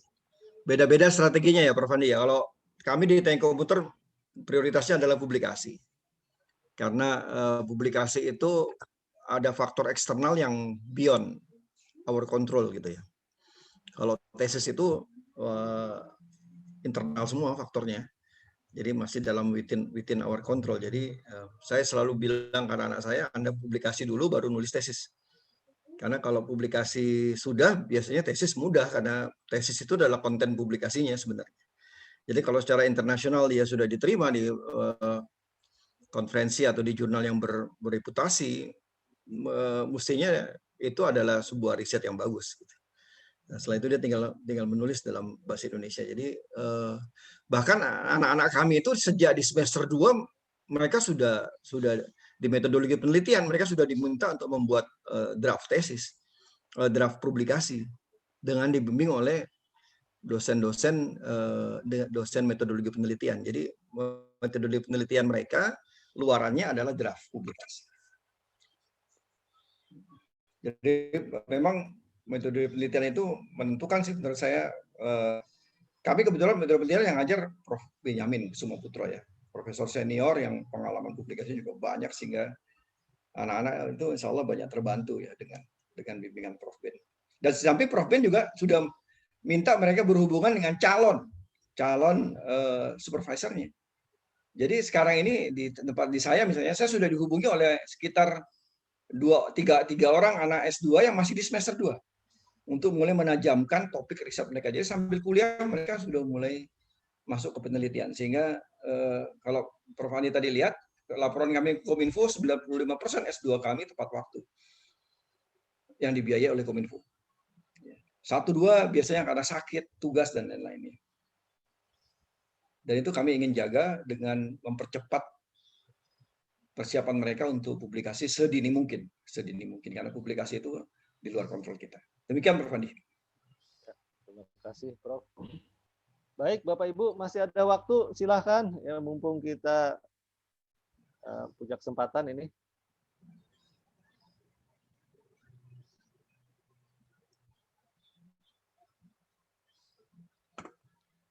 Prof, nggak ada yang nanya, jadi saya aja yang nanya deh Prof.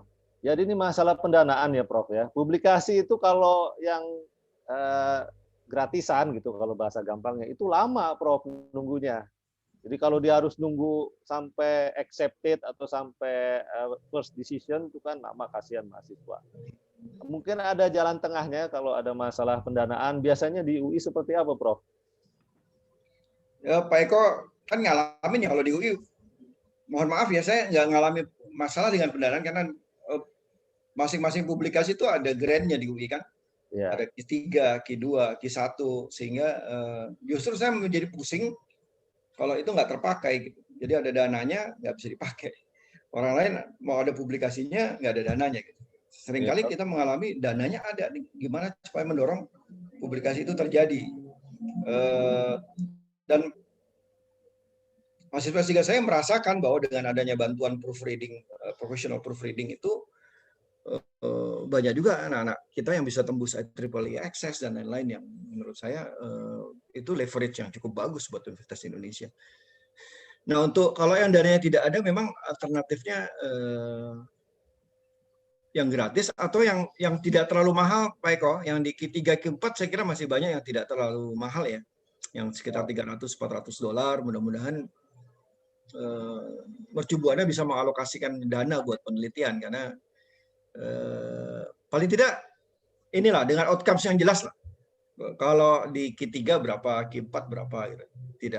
Tidak perlu terlalu bombastis jumlahnya. Tapi dia right sizing, right cost costnya memang sesuai dengan yang dibutuhkan. Itu sih usulan saya, Prof. Putri, kalau bisa diusulkan ada alokasi pendanaan buat publikasi itu sangat membantu karena rasanya nggak layak kita membebani mahasiswa ya yang sudah bayar harus bayar nanggung lagi publikasi lagi terlalu berat buat mereka. Tapi kalau universitas, karena itu akan berpengaruh terhadap reputasi universitas sebenarnya. Reputasi universitas yang akan dinaikkan dengan adanya publikasi yang bagus. Ya, baik Prof. Muli, terima kasih sudah memberikan kesempatan kepada kami untuk bertanya dan mendengarkan paparan. Semoga Allah balas dengan kebaikan yang banyak. Boleh tanya dulu nggak Pak Eko? Oh, masih ada. Oh, ya. Maaf Pak Iwan, saya pikir tadi udah nggak ada lagi. Ya silakan Pak Iwan. Pak Muli, ini biasanya mahasiswa kita tuh kesulitan dalam hal artikel atau cari jurnal. Barangkali di UI ada misalnya ada e-book atau ada e-library yang barangkali bisa dimanfaatkan oleh kita, Pak. Hanya itu aja. Terima kasih. Baik, saya kira perlu dijajaki kerjasama kali Pak Iwan ya. Di UI nggak ada masalah dengan jurnal. Pak Eko pernah ngalamin juga. Jadi kalau kita masuk ke SSO-nya UI itu banyak sekali jurnal-jurnal IEEE yang bebas kita akses. UI berlangganan cukup besar. Sekali lagi karena memang ambisi UI untuk leading di bidang riset ini, jadi UI banyak berlangganan jurnal-jurnal penerbit jurnal yang berkualitas begitu ya. Karena memang menurut saya mohon izin ini kalau kita mau risetnya lebih sustain ya S3 kuncinya. Yang mau deep research gitu ya, research yang S2 bisa agak dipaksakan dan mungkin ya susah payah gitu ya. S1, S2, tapi kalau S3 itu ya itu menjadi syarat kelulusan mereka.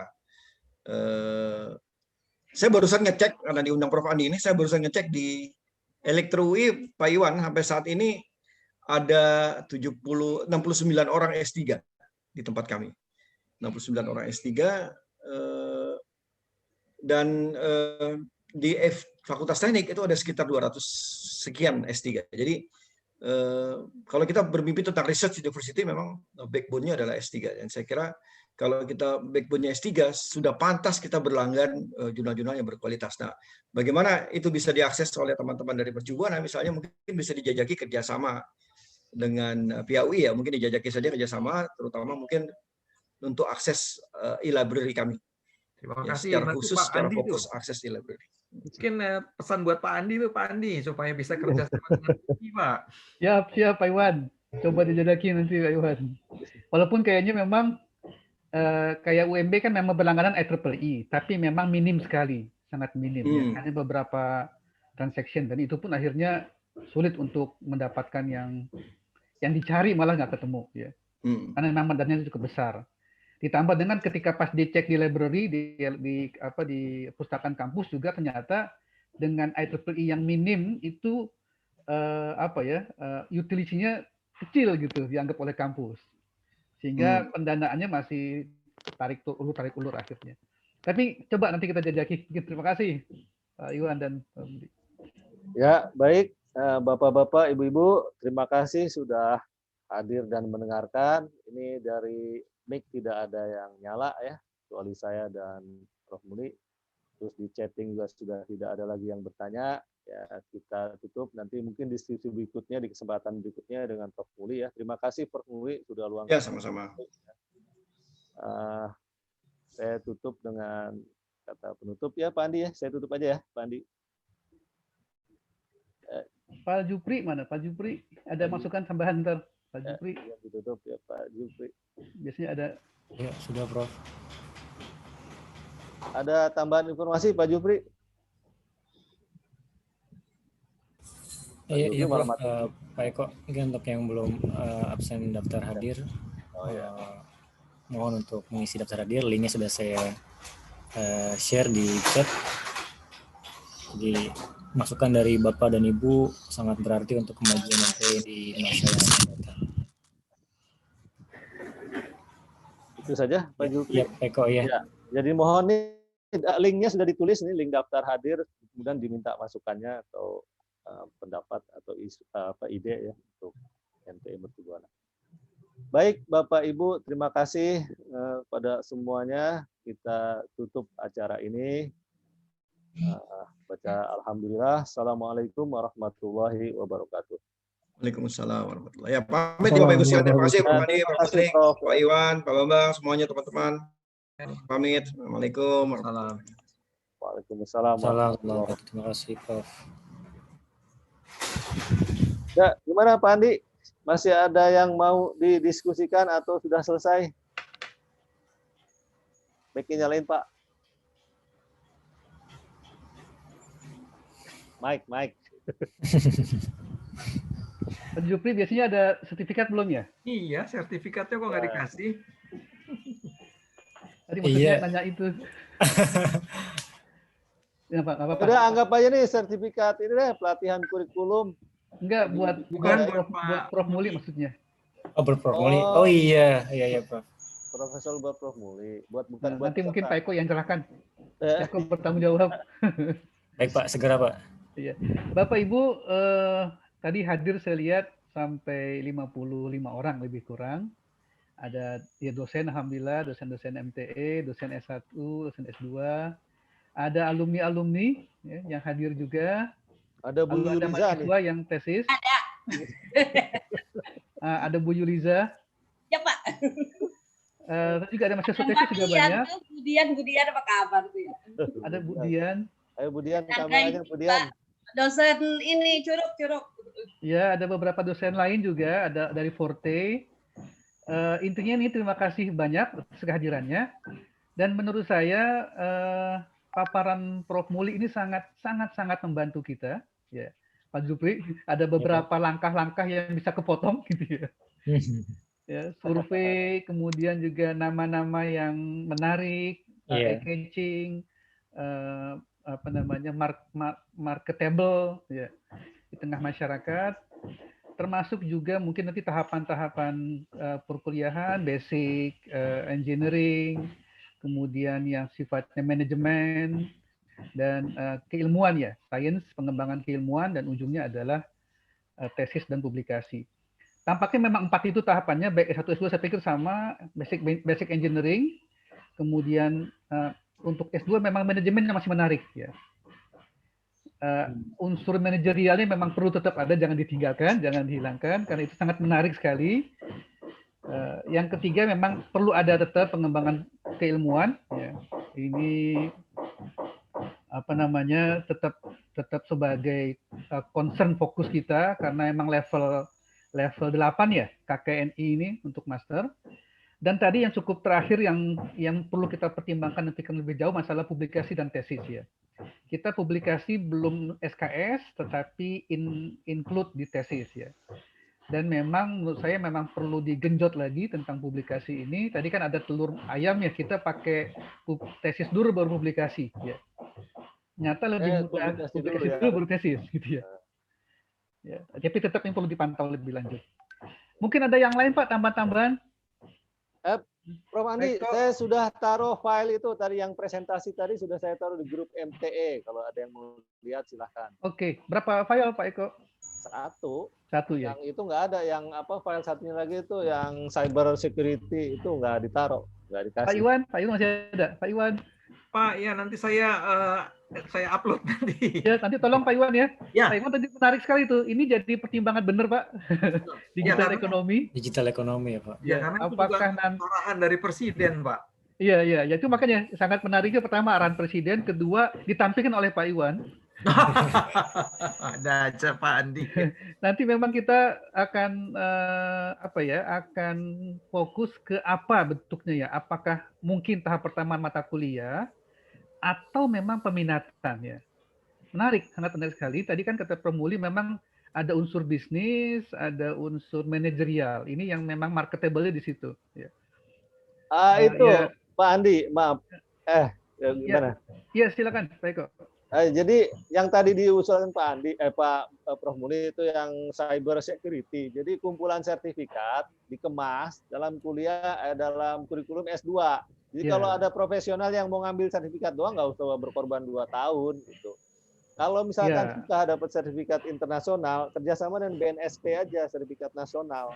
Ya, di kita itu ada Pak, ada lembaganya, ada bironya. Apa namanya Pak Jupri? LSP ya? LSP ya. Ada bironya Pak di kita. LSP. Ya udah, bisa nggak jadi mata kuliah? Jadi sertifikatnya masuk mata kuliah. 6 mata kuliah atau 6 sertifikat, dia bisa langsung maju sidang tesis gitu. Iya. Boleh nggak gitu? Ya, itu kan sifat itu agak panjang Pak Eko, tapi jadi pikiran kita. Karena kan itu kan apa ya, istilahnya kayak semacam penyetaraan ya. Rekognisi antara sertifikasi dan mata kuliah ya. Itu memang agak panjang sih Pak Eko. UI juga belum selesai tadi kan dia. Tapi menarik. Menarik untuk kita pikirkan. Nanti mungkin itu pas kaprodinya Pak Eko kali ya. Pak Rektornya Pak Andi ya. Menarik sekali. Ya.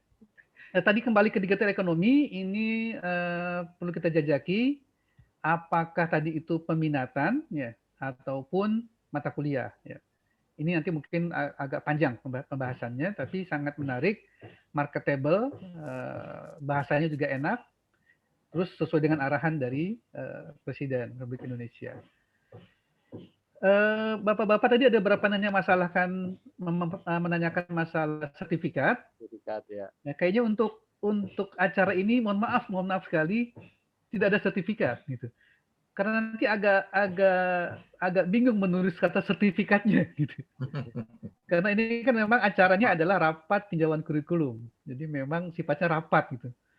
Kalau judul presentasinya tadi penjelasan tentang kurikulum, sertifikatnya sertifikat yang terkait kurikulum. Jadi kalau prodi kampus lain itu bisa pakai sertifikat itu. Boleh nggak kalau gitu? Ini misalkan Pak Hari Ramza ya, perlu sertifikat untuk prodi UHAMKA. Nanti Pak Hari Ramza ini ya kontak personal Pak ya dengan Pak Jupri ya. Terima kasih banyak Pak Hari. Kita kalau memang nanti dibutuhkan sekali ya coba nanti kita bicarakan dengan Pak Jupri. Karena toh sebenarnya tidak terlalu masalah, hanya tadi tinggal judul dan acara. Tapi kalau memang Pak Hari membutuhkan, nanti silakan. Yang membutuhkan saja kali Pak ya. Ya Pak. Yang dibutuhkan. Okay. Karena begini Pak. Ya silakan Pak. Memerlukan ada rapat kurikulum lagi. Jadi istilahnya kami juga akan mereview kurikulum yang berkaitan dengan yang marketable tadi Pak. Jadi memang kalau kami ini kan masih dalam undergraduate ya, untuk pengelolaan yang bidang program studi di teknik elektro digital ini kan telekomunikasi, karena ini merujuk kepada bidang yang substansial, karena kan sekarang ini SKKNI dibagi 3 Pak, ada telekomunikasi satelit, ada optikom, dan wireless com.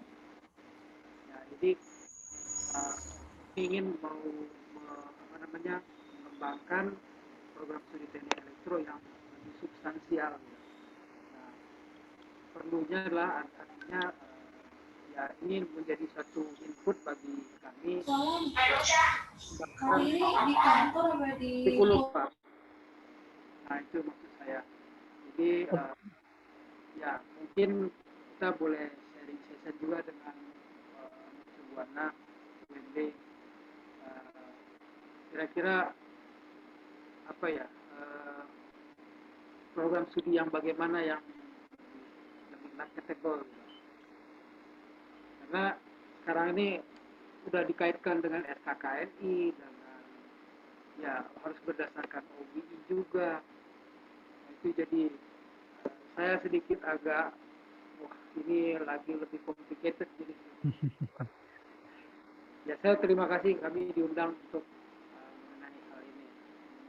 Terima kasih Pak. Ya, terima kasih Pak Hari Ramza ya. Sama Pak, kita lagi sama-sama mencari, tapi ini saya pikir dengan kolaborasi seperti ini kita bisa bisa mempermudahlah langkah-langkah kita mewujudkan sebuah kurikulum yang terpadu, terbaik, dan juga diterima oleh masyarakat. Ya.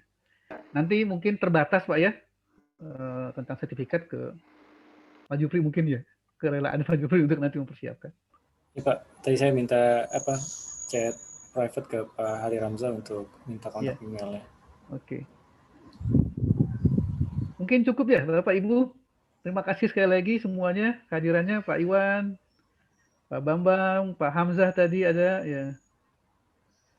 Sambil nanti kita tetap bincang-bincang ya, Pak Iwan, Pak Bambang, tetap ada perbincangan, diskusi. Barangkali mungkin perlu Pak, khusus satu sesi mengenai digital ekonomi kan ya Pak ya?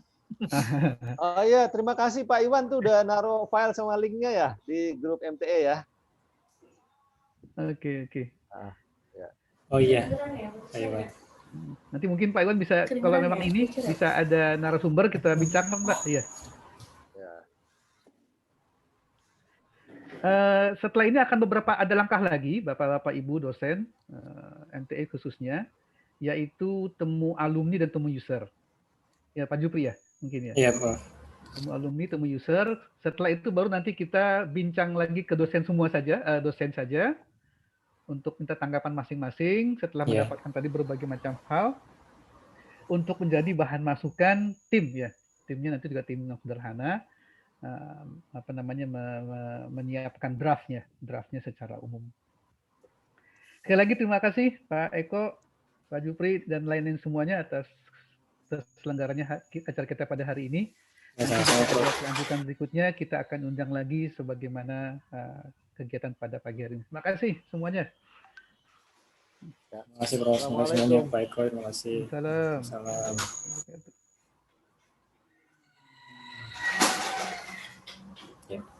Ya Pak Hari Ramza, saya sudah terima emailnya. Nanti saya akan kontak email Bapak. Saya keluar. Ya, Pak. Ya saya mohon pamit Pak. Ya Pak. Bapak, terima kasih Bapak. Assalamualaikum. Waalaikumsalam. Izin pamit ya Prof. Pak Jupri. Oh Pak Ya, Lukman. Papa Tonggi.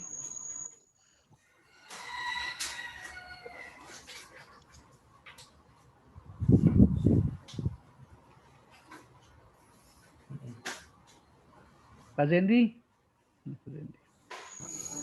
Assalamualaikum Prof. Salam. Terima Kayaknya kasih. bisa tuh ambil S3 Pak Zendi. Doain aja Prof, insya Allah. Yang kemarin gimana kabarnya? Di reject Prof. Oh, gitu. Ana 1-2 hal sih Prof. Oke. Prof, terima kasih banyak ya Prof. Sama-sama. Pak Jupri juga. Ya Pak Zendi, mohon bantuannya. Pak Jupri dulu. Siapa dulu nih? Pak Jupri atau Pak Zendi nih? Saya aja dulu Pak. Putri Mai. Bu Mai. Bu Maya biomedik tuh Bu Maya cocok Bu Maya. Iya. Itu Prof Muli itu bos suami saya juga Pak. Oh iya. Dia dulu dia punya perusahaan gitu, komisaris IT. Ya sempat kerja bareng lama. Betul. Ya, kalau sama Pak Eko mana? Pak Eko masih ada ya? Jelas Pak. Pak Eko tuh sama Pak Eko teman SMA. Cuman yang satu udah profesor, yang satu sudah dokter. Alhamdulillah. Kalau S1 nggak ada ya yang tinjauan kurikulumnya ya? Ada Bu, yang kan timnya Pak Setio, Pak Iya Jupri, sih, Pak Hamzah, Pak Putri Maya juga. Putri Maya, Pak Zendi. Nah jadi gini Bu, kita ya Alhamdulillah sebenarnya bareng ya. Makanya kayak undang. Jadi kemarin kan Pak siapa? Telu ya. Iya. Pak Khairul Anwar juga. Kemudian ini UI. Jadi gini Bu, masukan dari mereka berdua ini dianggap sebagai juga masukan S1. Gitu Bu. Jadi sama nih, dianggap bahwa masukannya sama. Ya. Nanti ya tim S1 menganggap juga sudah mendapat masukan dari stakeholder, kampus, dan peneliti. Nah kemarin kan Ibu tambah dengan alumni ya, alumni di user. S2 belum, alumni sama user. Nanti kita segerakan teman-teman S2 diharapkan nanti siap-siap untuk bantuannya merancang ya kegiatan buat alumni dan user. Soalnya kan tadi mata kuliahnya kan kelihatan udah advance banget di MTE kan. Nah kalau di S1 itu seperti apa itu kalau di sana belum kebayang gitu untuk Iya memang karena saya mintanya waktu itu temanya S2 secara khusus ya. Tapi basicnya tadi saya pikir formatnya sama ya Pak Zupri ya. Basic engineering, kemudian manajerial, pengembangan ilmu, tesis ya. Di kita berarti sama basic engineering, hanya mungkin manajerial diganti dengan semacam wajib fakultas ya atau wajib universitas. Oh iya. Keilmuan, baru ujungnya adalah peminatan sampai ke skripsi.